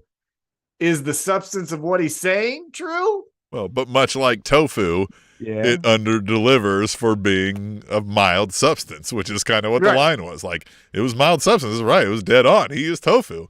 But that line felt kind of bland. But that's what fucking tofu is. It's bland, but it's fine. It's like, okay, fine, it works. Yeah, and I think there's a lot of truth to that. And I think maybe it wasn't just MJF who came up with, man, this guy's kind of bland. I think maybe it was a decision maker who might be the son of a billionaire who might think the same thing. I don't know. That's just my personal feelings. Huh? Oh, Cool Cam says, yeah, I swerve when I drive. Well, look. Side note, we'll get, and I know we're going long here, so we'll kind of speed through some of this here. It's our show. But yeah, I know, but also there's Thursday Night Football. We got to watch some things here. Look, AEW is my favorite promotion, and I love it. It's my favorite thing. Yeah. However, it is a glaring indictment that 4 years into the promotion's history, Tim, to current date, even like to it's not current like it was date, 4 years from 74 to 78, right? Yeah. But Tim, there hasn't even been a black man to have a pay-per-view match for the championship. Yeah, for the title. Yeah. Not that even you were thinking Eddie Kingston, but Swerve is probably the number 2 on that list of who you want to beat MJF. You were thinking Eddie Kingston, but if there was a number 2, it's Swerve Strickland, I'm sure. Yeah. If there was a number 2, if I were to rank my Christian top Cage. 3. Right. Well, no, if I were to rank my top 3, okay, it would be Eddie Kingston, Adam Cole. No, it would Adam be Cole. Eddie. Yeah, it would be Eddie Kingston because of the current storyline. Yes, that's not the because whole. Of Adam I don't. Cole, right? Yeah. I mean, Adam Cole's fun. I'm not trying to say again to get exposure, putting him on Good Morning America and him doing Adam Cole and showing everyone fucking yell makes him look like a bigger star. But my top 3 would be Eddie Kingston, Swerve, and then current storyline. Adam Cole breaks his heart. That is fucking money there. Okay. But okay, so let's get into it. And Tim, I don't know if you noticed, but the Excel spreadsheet was fucked up because next up we get a women's match. It's time for the women. Yeah. In the first hour? Yeah, the first hour. A high-profile women's match. I know. What happened to Tony Khan's Excel spreadsheet? That always goes before the main event. Yeah, hold on. Yeah, C2 is supposed to be in H3. What's going on here? I mean, what the hell? Now, it's Hikaru Shida, champion, taking on her teacher, Emi Sakurai. I will give credit to AEW in this regard. They gave us a video package before the match. They did. They have not done that a lot of the time in their history. So credit to baby steps going in the right direction.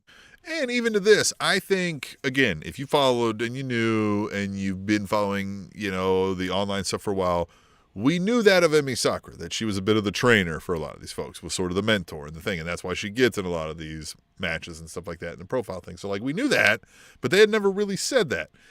To some extent, if you were just a casual viewer, you probably wondered why this Emi Sakura girl was around. She was never really involved in a storyline, never said a word.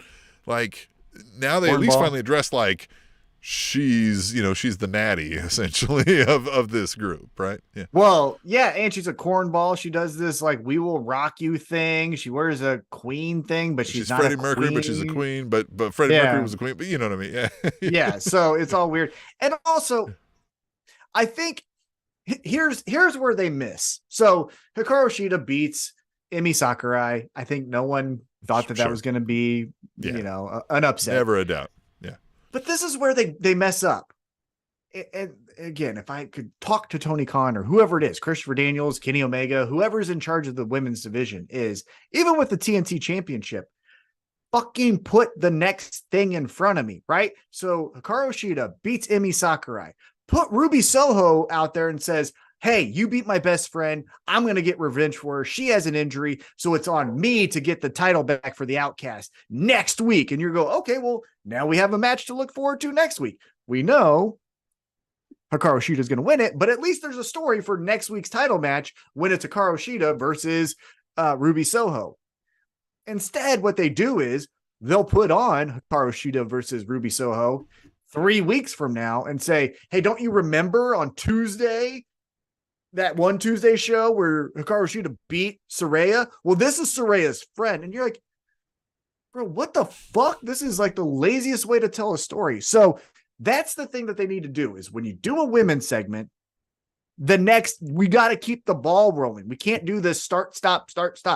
Because like Chris Statlander, for example, I think Chris Statlander is money. I think she's great. But now we'll, jump ahead just a little bit, but she does a backstage we hear segment from her later. Yeah. Yeah. And where she's just like, well, I guess I'm going to give a shot to Willow Nightingale. Which sucks because, again, we're jumping ahead, but like that was one of the best promos I've heard her deliver. Like, from like she didn't fumble anything. It was well coherent. It sounded like natural speaking. Like it felt real, but it was kind of about nothing. It was just, damn it. My pal gets a shot. That's her best work, and it was for nothing. Yeah. Yeah.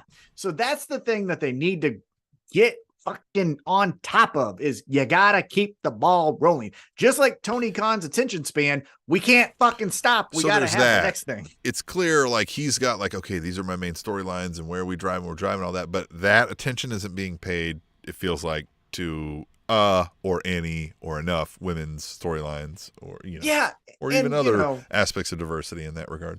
Well, definitely. And I've read, and I take everything that I read online with a little grain of salt, but I've read that the person behind the women's division, as far as match quality and all of that kind of thing, is Kenny Omega. And so I feel like, well, then Kenny Omega, you should fucking know how stories work. Let's keep it going here. You know what I mean?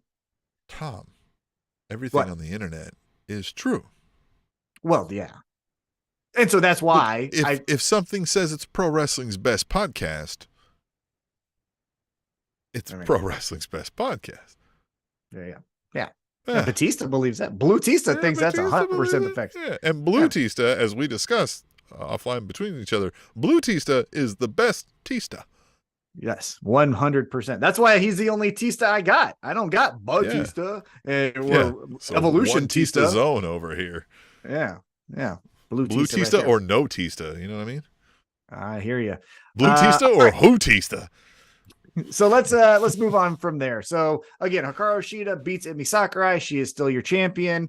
And we go right into a sit-down interview with Renee Paquette and Adam Copeland. And I thought this was super cool. I'm being serious too.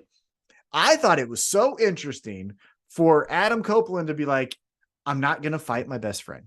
So stop fucking saying it. I'm not going to do it. Because again, the pro wrestling trope is, he's hurting Darby. So I got to stand up line. To him. Yeah. I know him better than anyone. So I'm going to get him in line. It was, you know what? He's being a fucking weirdo.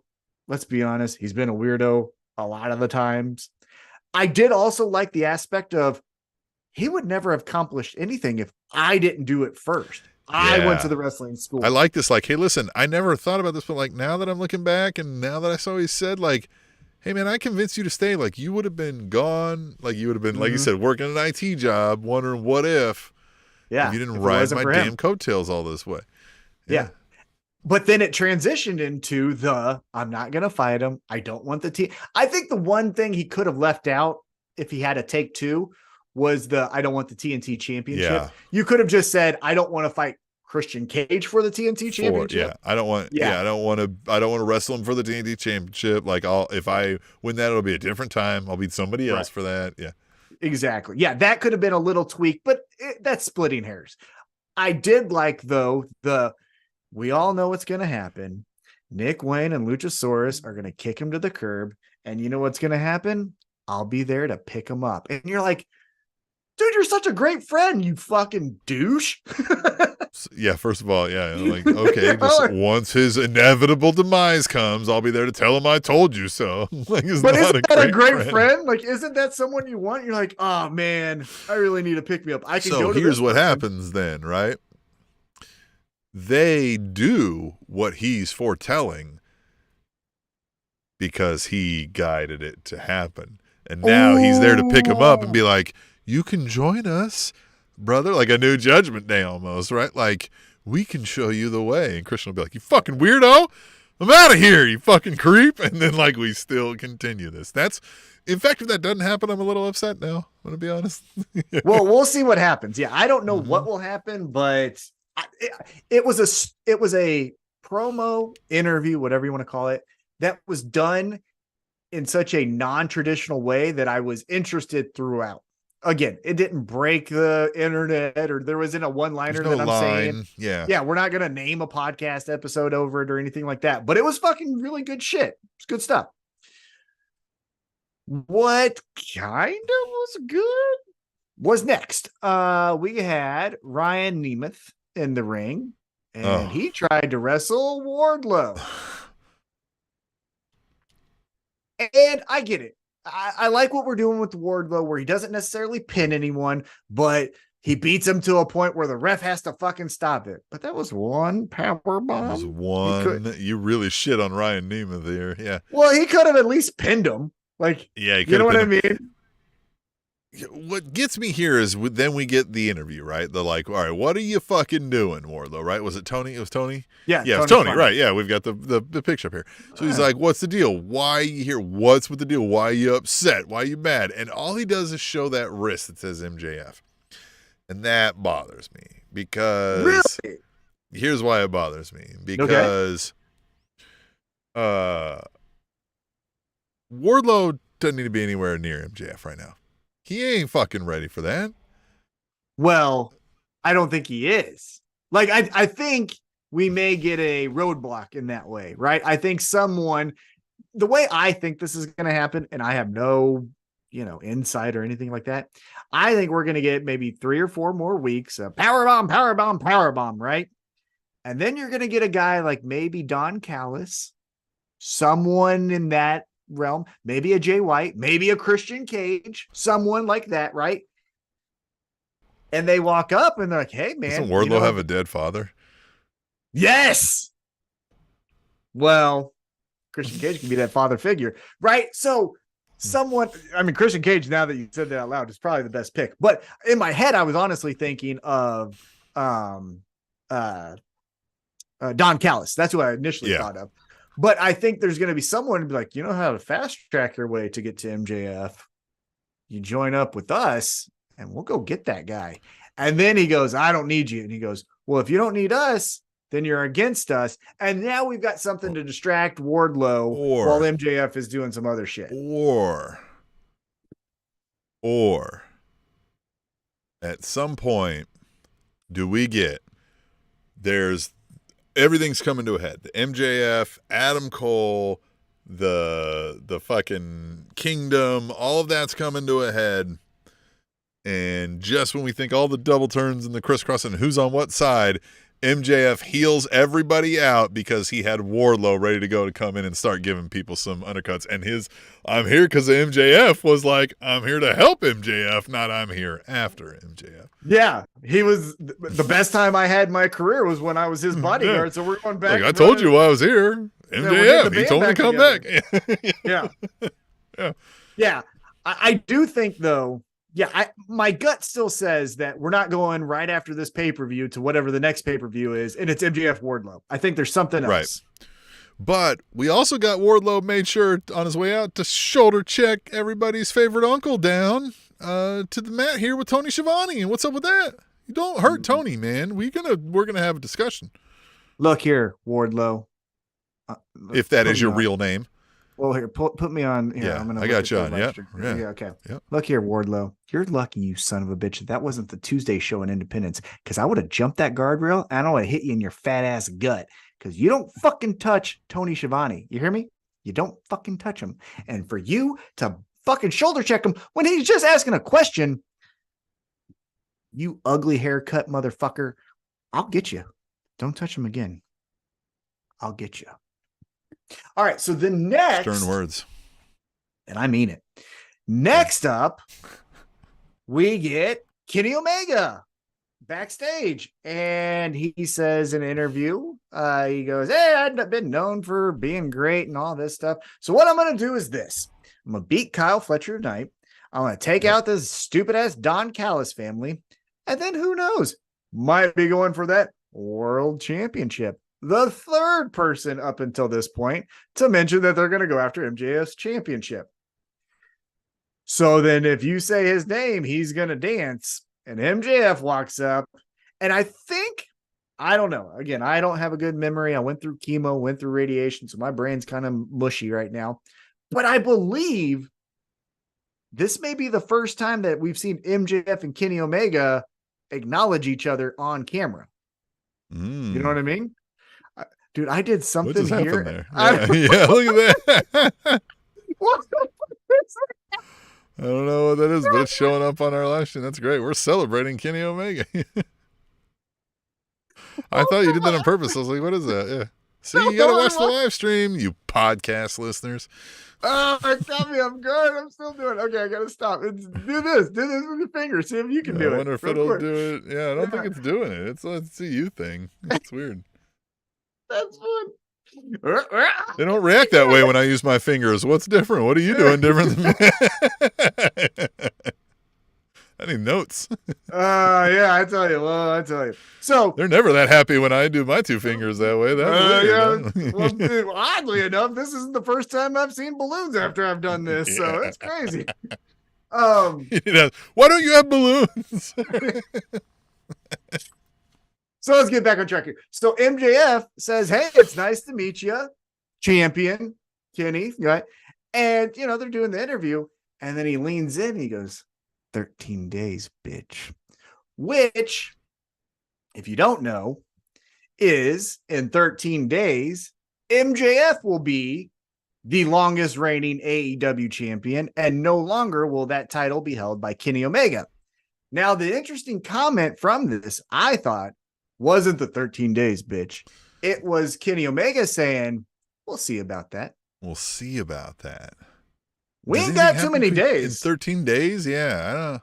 We got a Collision, we got a Dynamite, we got a Rampage. So something, I don't know. Again, and this is another thing where we talk about how great it is that, like, he says, I'm a scumbag. Like, I'm not this, like, all of a sudden great guy. We're friendly now, right? Like, I'm being a little more open and we're all cool now, but, like, I'm still a scumbag.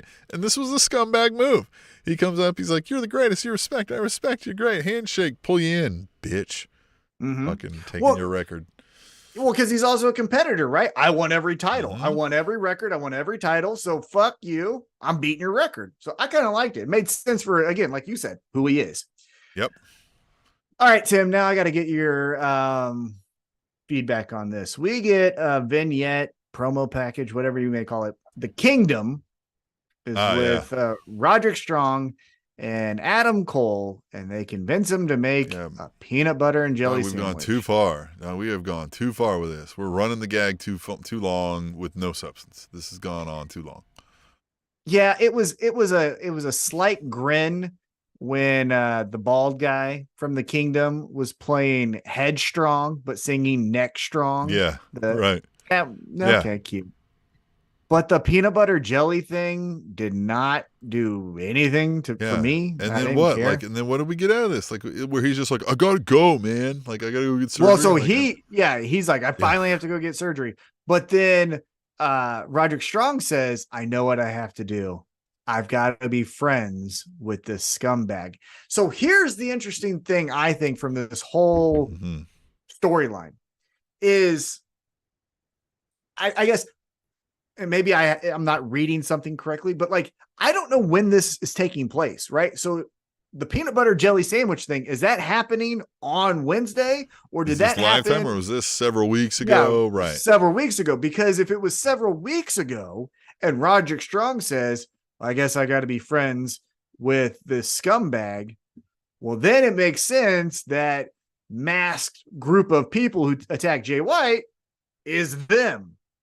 But if we're out in a compound with a TV crew for whatever reason, and it's happening now, what the fuck? Yeah. So what does it mean? Yeah. I'm a little perplexed on this, and I'm ready for it to be done with the Kingdom next. Like, I'm ready for us to get to the next point. Yeah. Yeah. Well, the thing that fucking sucks the worst is that, like, I think they were ready, but Adam Cole's injury from just jumping down, it's incredible how bad he hurt himself from just jumping down 5 feet or whatever it was. That was insane. Incredible. Anyhow, so didn't hit well with me, but that's how we leave it. As Strong says, he's got to be friends with the scumbag. Next up, we get another promo, Tim, and this is the Don Callis family. And this was, in my opinion, the best promo from Powerhouse Hobbs that I think I've ever heard. Ever heard.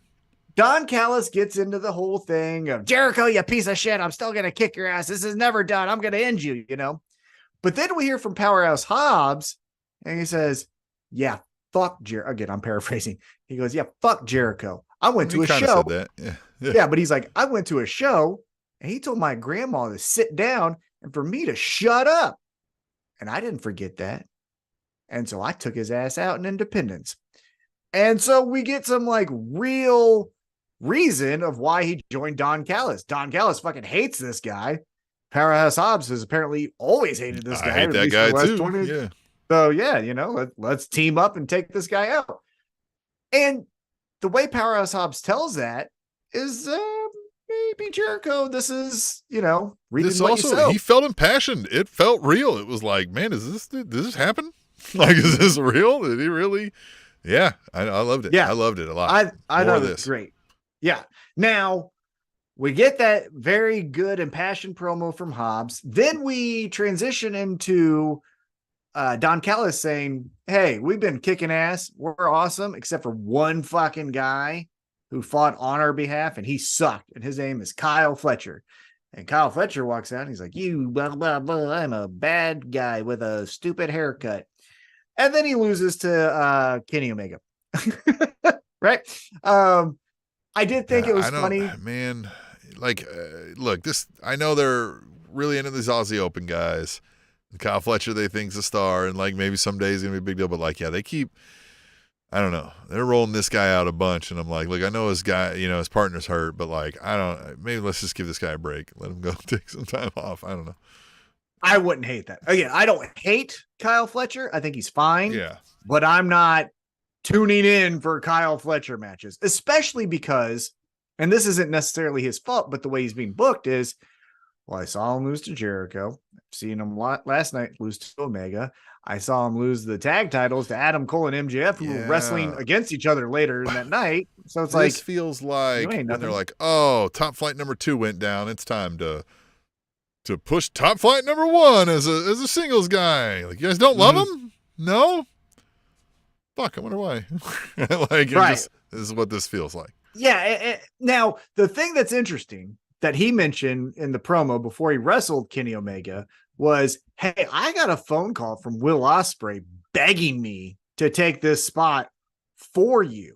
Now we could get something interesting with Will Ospreay shows up and is like, hey, Don Callis, the fuck you mean to my friends for? Because again, this is where like you peel back the onion, but Aussie Open is in a group with Jeff Cobb and Will Ospreay.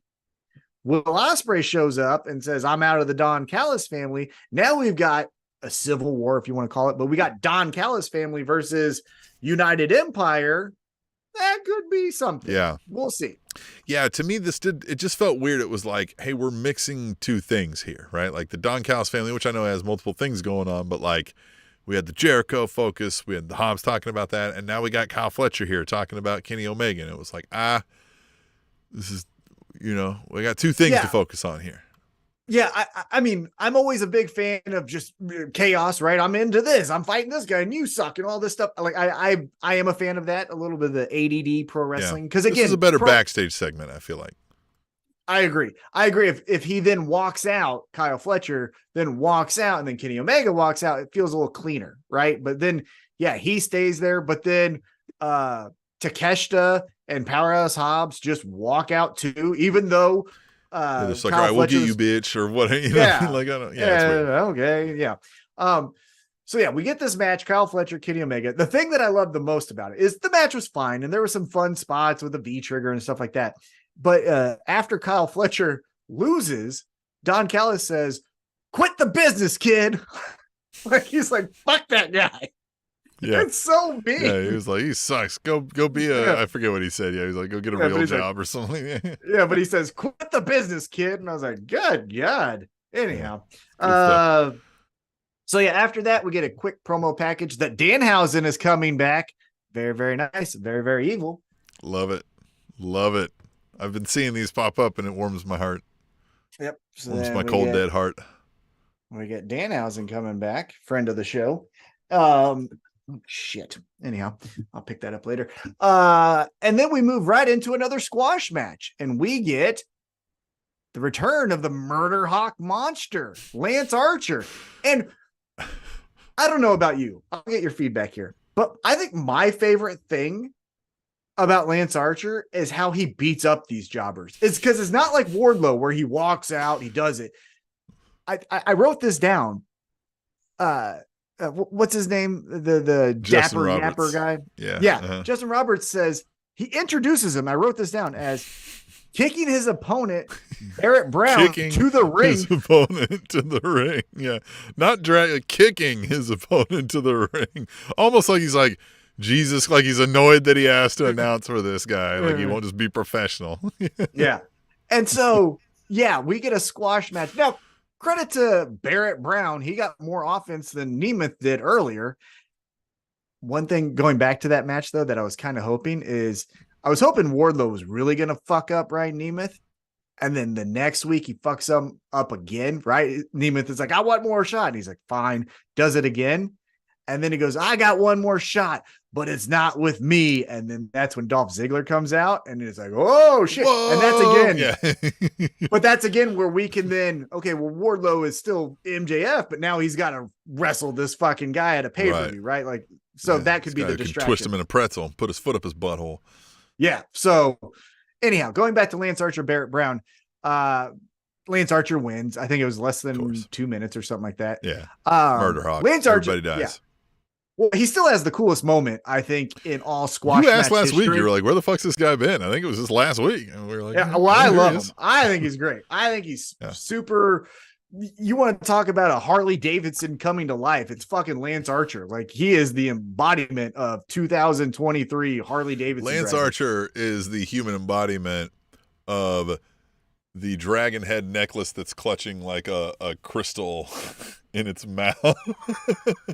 You know what I mean? Yeah. That's what he is. Yeah. Lance Archer's girlfriend definitely believes that Mercury is in retrograde. You know what I mean? Yeah, 100%. Yeah. She has like 8 piercings going down her tongue, right? Yep.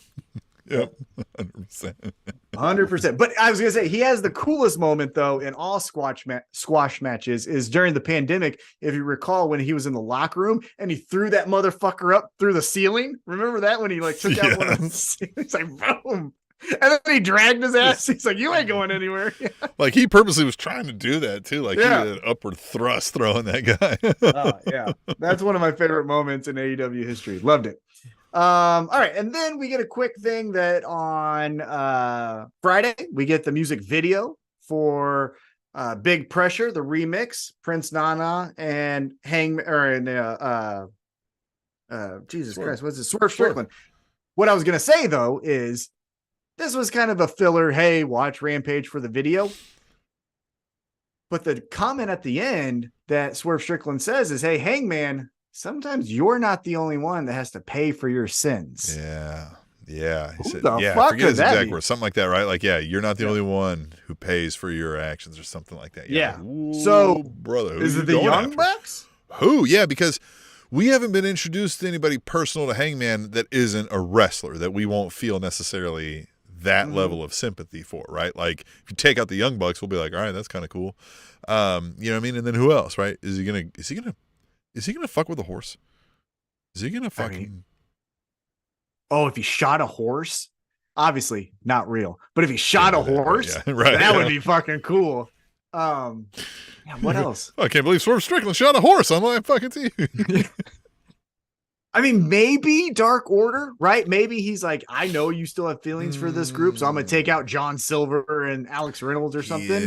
Yeah, it'll be John Silver gets hung from his feet up over something like Suge Knight style, right?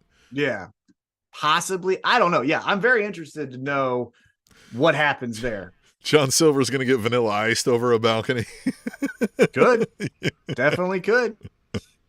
All right, let's keep it moving here. Then we get an in-ring chat. Then we get the threesome. All right.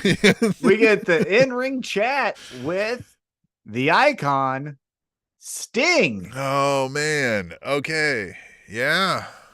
So a lot to unpack here. One thing though that I will say, and it was brought up in our live chat at the very beginning, is, and I've said this before on the show, but if you're a new listener or new viewer, I'm going to tell you for the first time to you, but for again, old time listeners, you're going to hear it once more. But I love the irony that we will fucking drag Hulk Hogan through the coals forever for his actions that he apologized for. And I'm not trying to say they're okay. Let me on the front end say, I'm not condoning what he said. I'm not saying let's just fucking act like he never said it. Forget about it or whatever. Sure. Right. Yeah. Not saying that at all. However, he apologized. Other black wrestlers vouched for him in saying things of he's personally apologized to each of them. Yeah, remorse and things like that. And if you don't want to forgive him, that's cool. I am not trying to argue that you should. Sure. Of course not. What I am arguing is when we have fucking Stone Cold Steve Austin, who beat multiple wives, Ric Flair, who, let's just be straight up and allegedly sexual predator, raped women. Yeah, sexual predator. And we woo and hell yeah, brother. Nah, man, we ain't doing this thing because everyone else tells me I shouldn't like Hulk Hogan and everyone loves to do the woo. So I guess I love to do the woo. Fucking be consistent, asshole. That's all I'm saying is if you're going to boo Hogan, which you totally should and totally can, then don't fucking come up to me going 16 times. Woo. Did you hear Bad Bunny did a song with him? Fuck you. You are a fucking coward. Cherry picking. Cherry picking. And you're just following the trend, right? Because for a lesser degree, the IWC is telling you what to say, right? The IWC doesn't like Hulk Hogan, so fuck them. But the IWC said, I mean, I give the black folks a pass. I understand them not liking. That's a different scenario. And I'm not saying change your mind. I'm not even saying anything like that. Of course, yeah. I'm just saying, okay, but let's not act like sexual predator is a fucking good thing, or beating women is fine. Like, is that too? That's the only part where it's like, if you're gonna fucking boo Hogan, don't then fucking but woo and Sting, for Ric Flair. and Sting tried to he was like, yeah, I get it. But he did, he tried to give, he's like, listen, hey, fucking.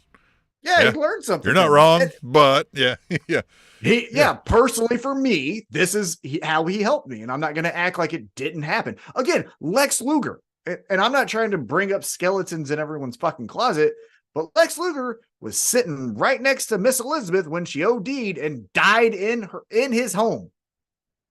Huh? We cool with that? We cool with that? Because no one booed when he said Lex Luger, right? So that's all I'm saying.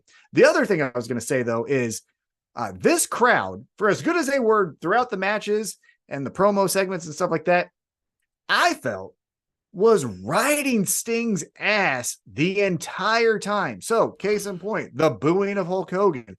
And then when he's like, I want to say this in Texas, and they started chanting like Rosemary or Dallas or Houston or whatever. Yeah, and they were like Rosemont or whatever. Yeah. It's like, fuck off, right? Like that's the most look at me Louie thing that you could do. So I felt like the crowd was kind of a dick to him. But what'd you think about what he had to say? I thought it was weird in a couple ways, in that there's obviously not a hard set of exact plans on what we're doing with Sting is going to retire, right? They even said Sting asked to address the crowd. Sting went out to address the crowd, and it feels like Sting was like, I'm going to wing it. I've got a few things I'm going to say. I'm going to wing it.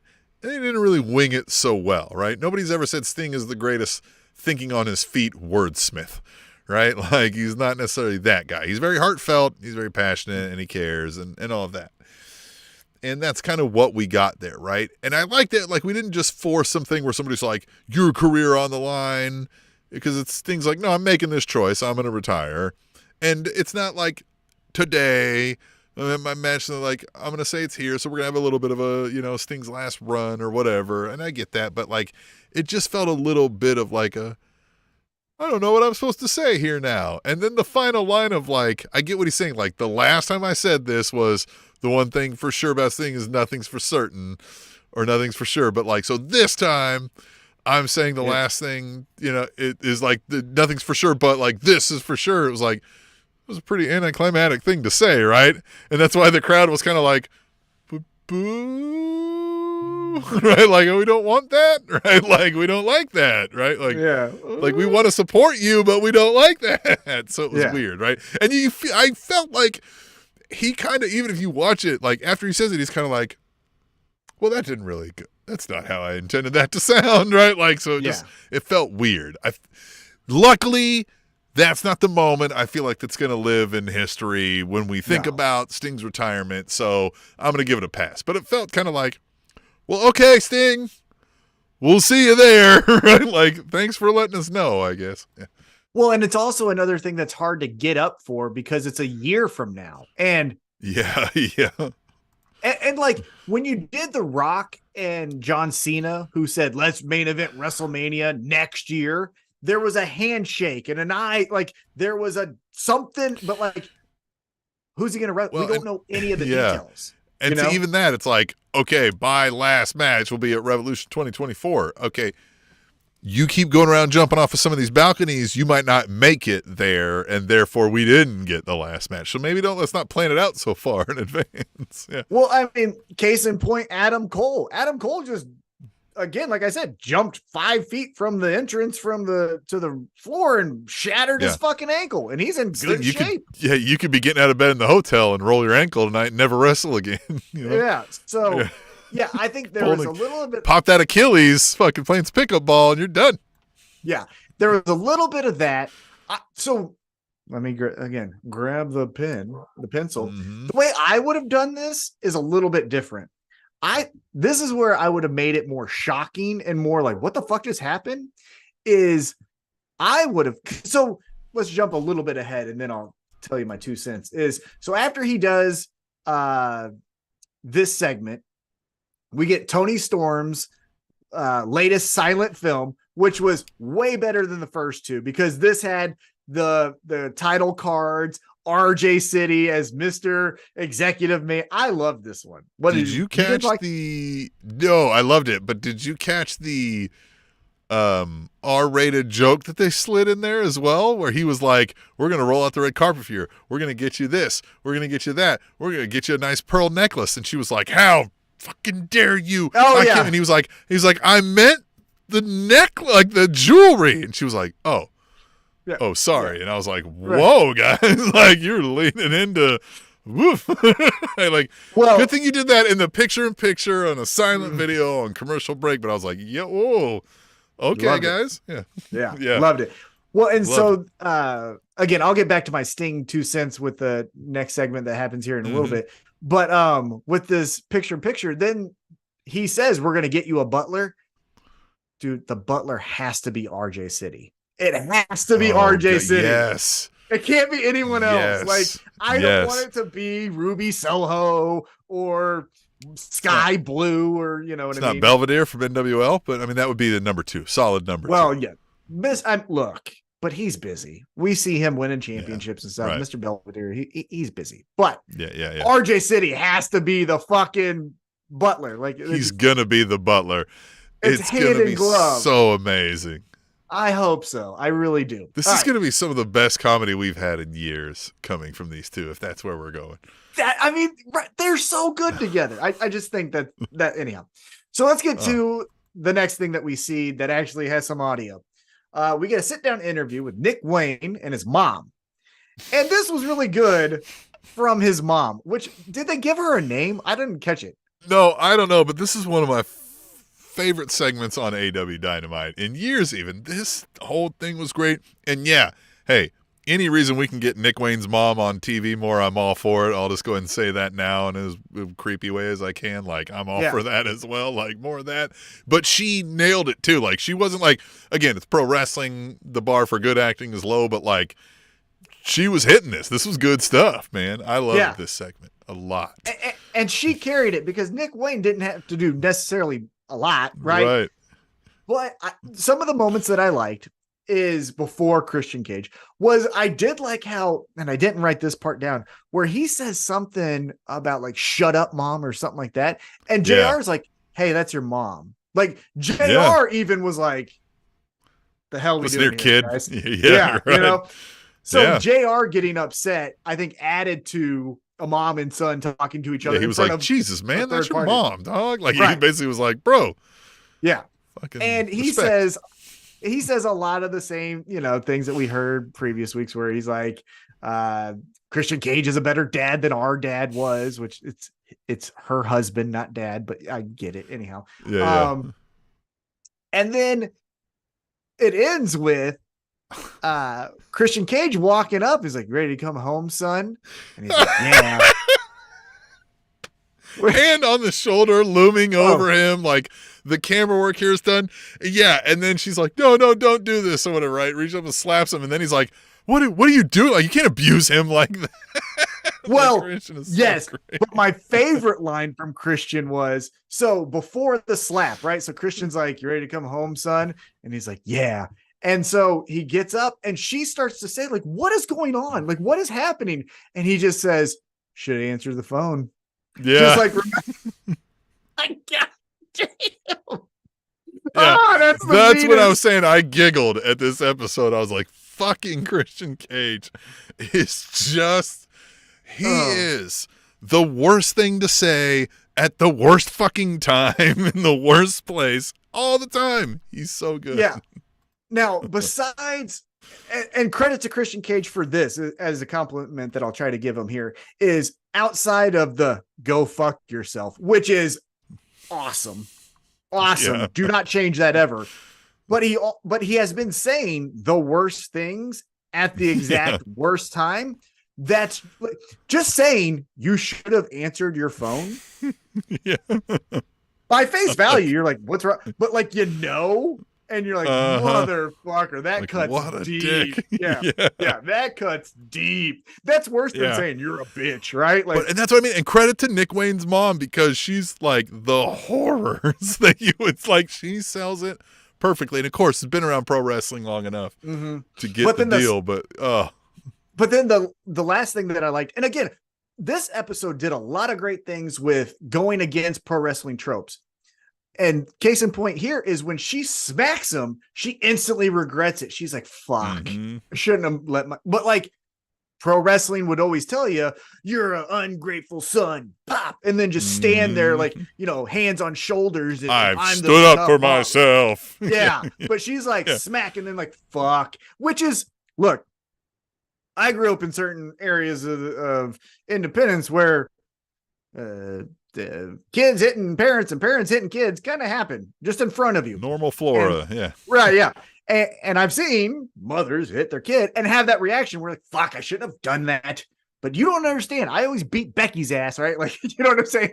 And it's just like, fuck, I shouldn't have let my anger get the best of me. So I like that about her, is that seemed genuine. That seemed more authentic to how a mother might act smacking her son than I am so tough and fuck off. Right. So then we get Christian Cage and Nick Wayne leave, and instantly we hear commotion. I didn't know what the fuck was happening. Door opens. Darby Allin is putting feet to asses. That ass. Yeah, it is. Boom, boom, boom, boom, boom. Quickly jumping ahead, I think legitimately broke Nick Wayne's tooth. He did. I love that Christian capitalized on that, because again, they drag him out to the ring, they're all fighting, and then like he's like, what did you do to his tooth? What did you do to his tooth? Here's Nick Wayne legit suffering from like an actual tooth thing and doing his thing to like, sell it, right? Like, hey, I'm gonna go get but like Christian like capitalizing on that and like just rubbing that salt in the wound. Like, we have that forever now on like video and audio where he's just like, what did you fucking do? like if the person who actually did that legitimately felt bad for making that mistake, peek behind the curtains, now here's Christian just being like, you son of a bitch! Look at the thing you did! Love it. So they spill out into the arena, right? The entrance ramp into the ring, right? Luchasaurus comes out, and then Sting comes out, and they clear the ring, and then we get that. This is where, again, if I had the pin, this is how I'm doing this segment. Right? I have this. I do the interview segment with Nick Wayne and his mother. I have Christian still say all the same things, the smack, door shuts. Then, though, I go to the ring and it's Darby Allin and Sting cutting a promo, right? And Darby's like, we got a lot of stuff to talk about tonight.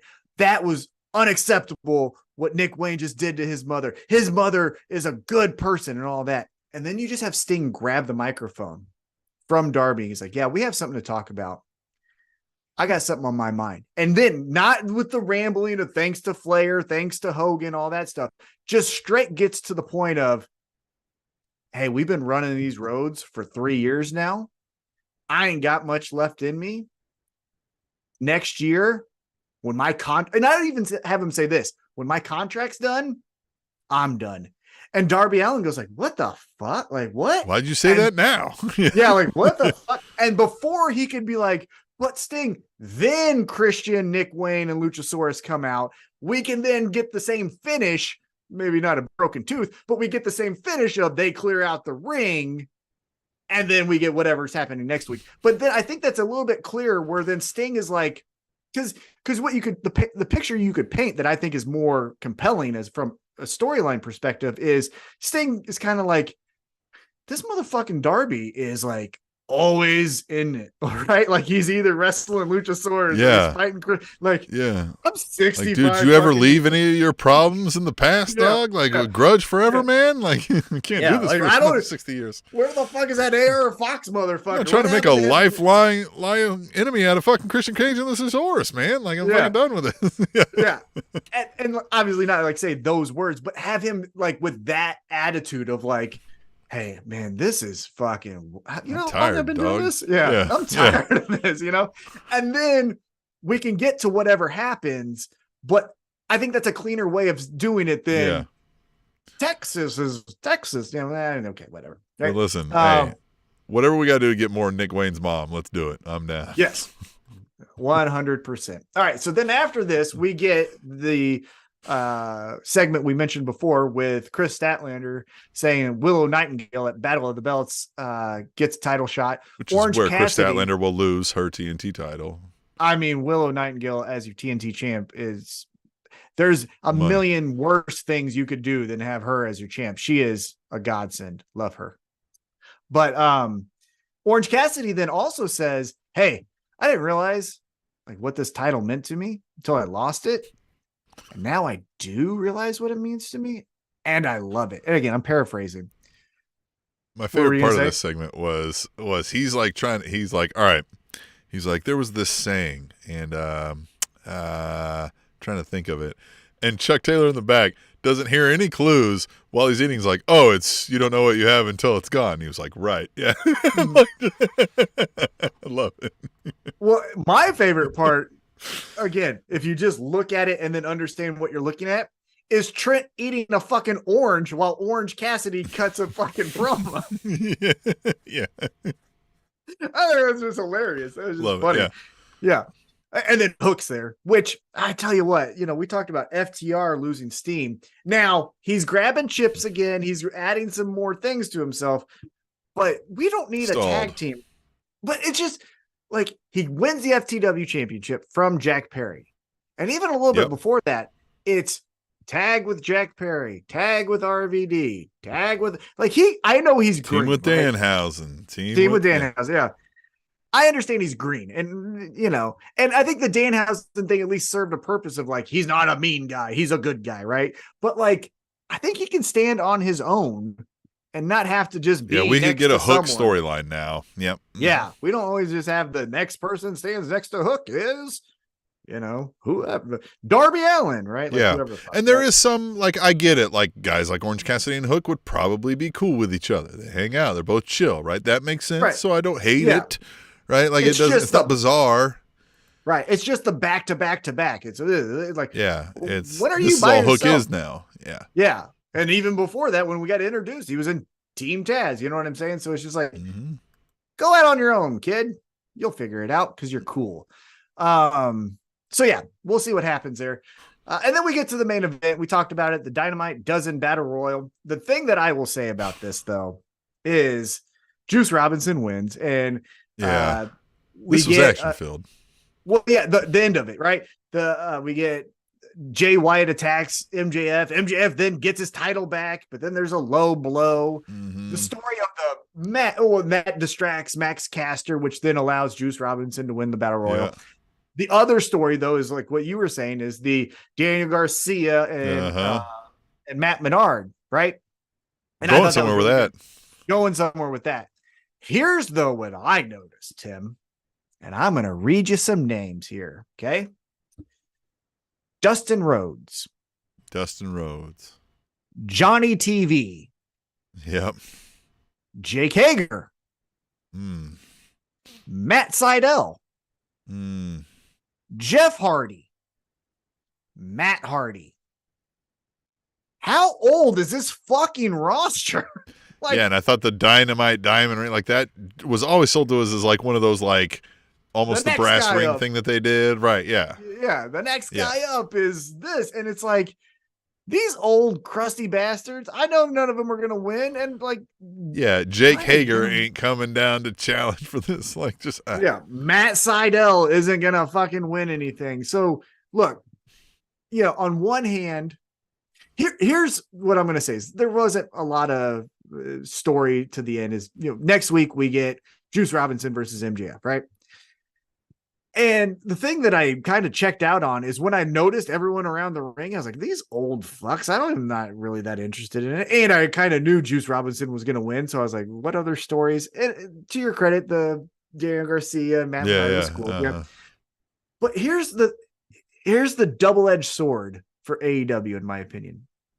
On one hand, it's great to go to AEW because you're not 300 days on the road, right? You get to rest, get to recharge. You get to then go next Wednesday or Saturday and do your shit, right?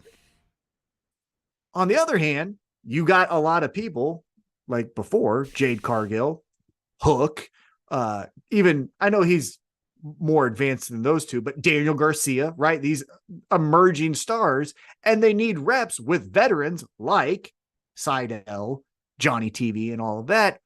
But that's not Adam TV Copeland. time. Yeah, but that's not TV time. You know what I mean? Like Seidel, Hardy's, Jake Hager, Johnny TV, those motherfuckers are white noise. Like they're not going to do anything. Now, right, we could replay this and, oh my God, did you know the great storyline with Jeff Hardy? But what I'm getting at is like, phase these motherfuckers out, but you really can't because then Hook can't wrestle. Who am I thinking? Jack Perry every Matt fucking Taven. week. Right, yeah, and they get better together. You know what I mean? Like they need a veteran, but it's like this is the reason why they may need house shows. But if then you say we're also on the road 300 days a year, an Adam Copeland might be you lose some of your appeal. Yeah. Well, yeah, Adam Copeland might be like, man, I really love those WrestleMania crowds. I think if both dates are the same, I'm going to stay here at WWE. You know what I mean? Yeah, so right. Merch is a little bigger over there. Merch sales a little higher over there. Yeah, no, I understood. Yeah, I am. Yeah, I thought this was, again, action match. We knew where this was going. I never thought anybody but Juice Robinson was winning this thing. Yeah, of course. It's just the one thing that I just noticed. I was just like, man, all these old and look, we've said it. I'm gonna say it again because I'm gonna say it until they fucking stop it. You can't tell me one last ride. And Dustin Rhodes been saying that for 4 fucking years, brother. Get 4 on years, and get one last ride. Yeah, your fucking rides take 5 years, dog. Well, like ride that shit to the ocean, and when you get, don't stop. Like fucking stop. Keep on riding, dog. Yeah. Keep riding. Sunset is that way. Sunset is that way. Yeah. Dynamite though was fun. I think overall, we had some good stuff. I'm excited where the storylines are going. We forgot to talk on something, Tom.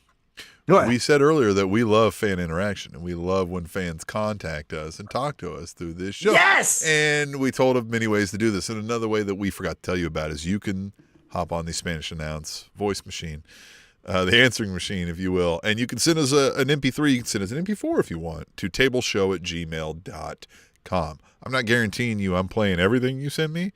We're going to screen first sometimes here and see what's going on. But we've got a call from one of the longest running fans of this show, Ash Hendricks. Are you ready for this, Tom? Family. He has family to the Spanish Announce Table, and I am ready. Yeah. I am ready. Here we go. Let's hear it. Here we go. What's up, boys? It's Ash. It's good to be back in the Spanish Announce Table voicemail. It's good to hear you guys again, man. And 3 weeks without you guys was long. You know what I mean? I don't really listen to any other wrestling podcast, to be fair, so it's like, the fuck am I going to do without these fucking idiots? You know what I mean? Anyways, my question this week for you guys is, what do you guys consider the golden era of wrestling, quote-unquote, and why? Okay, thank you. Also, T-Mac, man, big card this weekend, then. What we saying, man? Is Rock going to get it done this time, or what? And is Usman's knees really popped and Shamar's going to fucking whoop his ass, or what? Anyways, until next week, boys. Safe.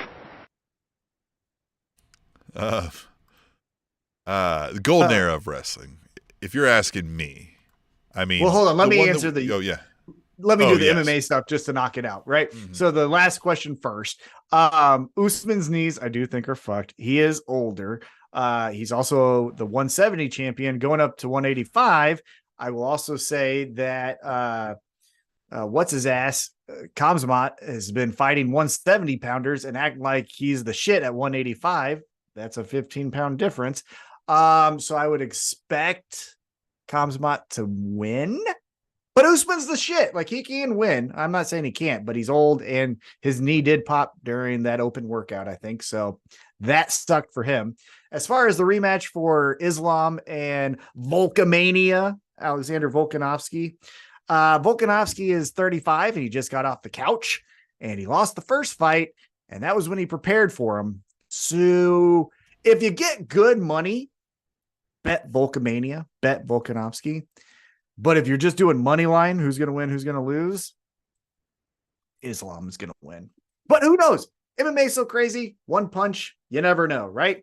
Matt Serra beat GSP, and who the fuck ever saw that coming? Okay, so now, you were saying the golden era is? My money's on Seabass. All right, so the golden era.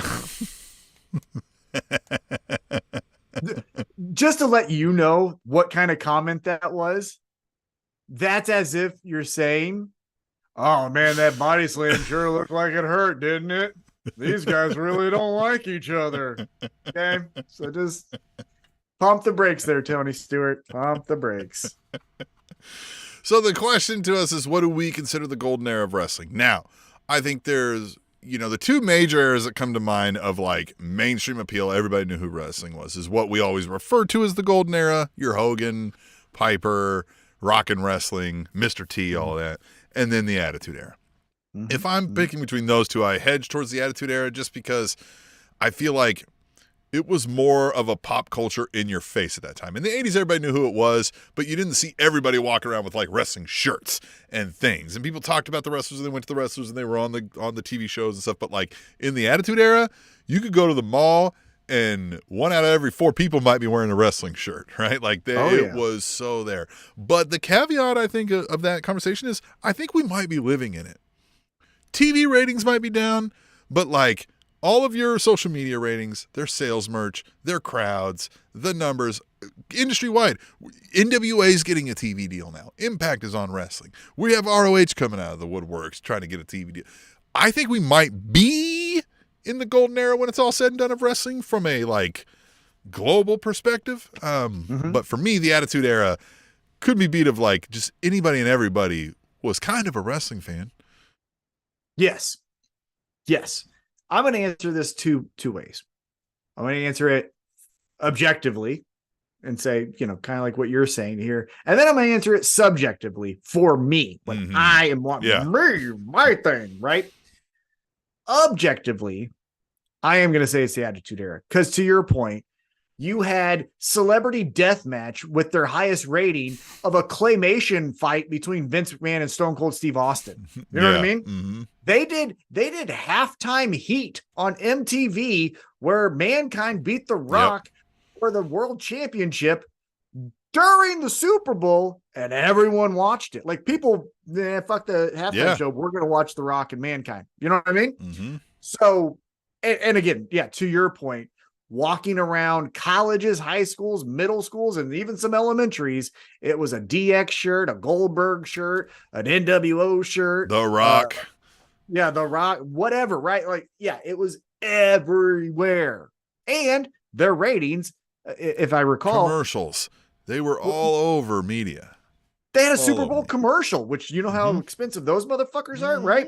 And then, the other thing I was going to say is,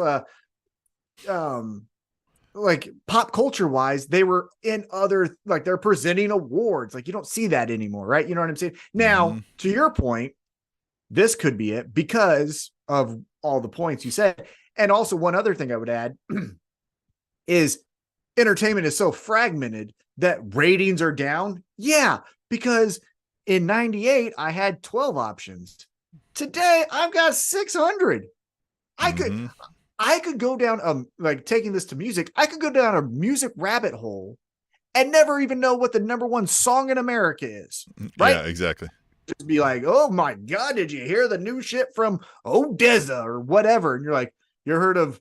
Yeah, I could listen to a brand new artist and new song every day of my life from here on out and never know what, the number one song in the nation. Yeah, exactly. Exactly. Yeah. So I agree. Yeah. Cause CW picked up NWA and Impact is on Axis and, AEW and WWE, all that.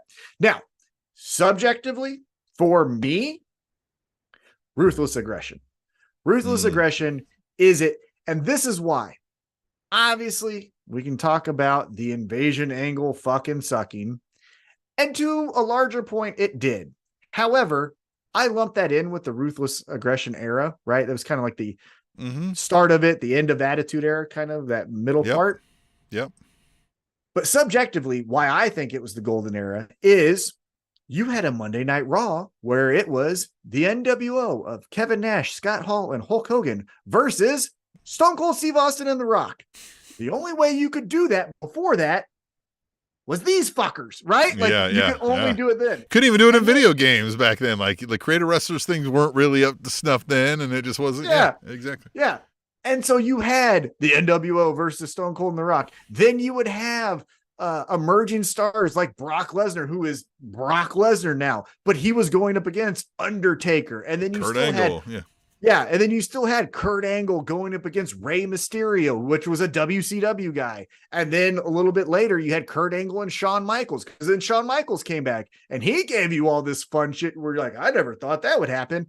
And so those like fantasy matchups of Rob Van Dam versus Jeff Hardy, like that wasn't a thing anyone thought of in 98, 99, but here it is in the ruthless aggression era. So obviously you can talk about this guy and John Cena and all that, but for me, it was those fantasy matchups that made it like, this is so fucking cool. I love all of this. Hogan Rock at WrestleMania. Fuck yeah. You know what I mean? And so that's why it's my subjectively favorite golden era. Well, what I love is fans asking us questions like this, like Ash Hendricks did via sittingasacalltotableshow@gmail.com, because you could send your question here to Pro Wrestling's Best Podcast, and we'll tell you what the golden era of wrestling was.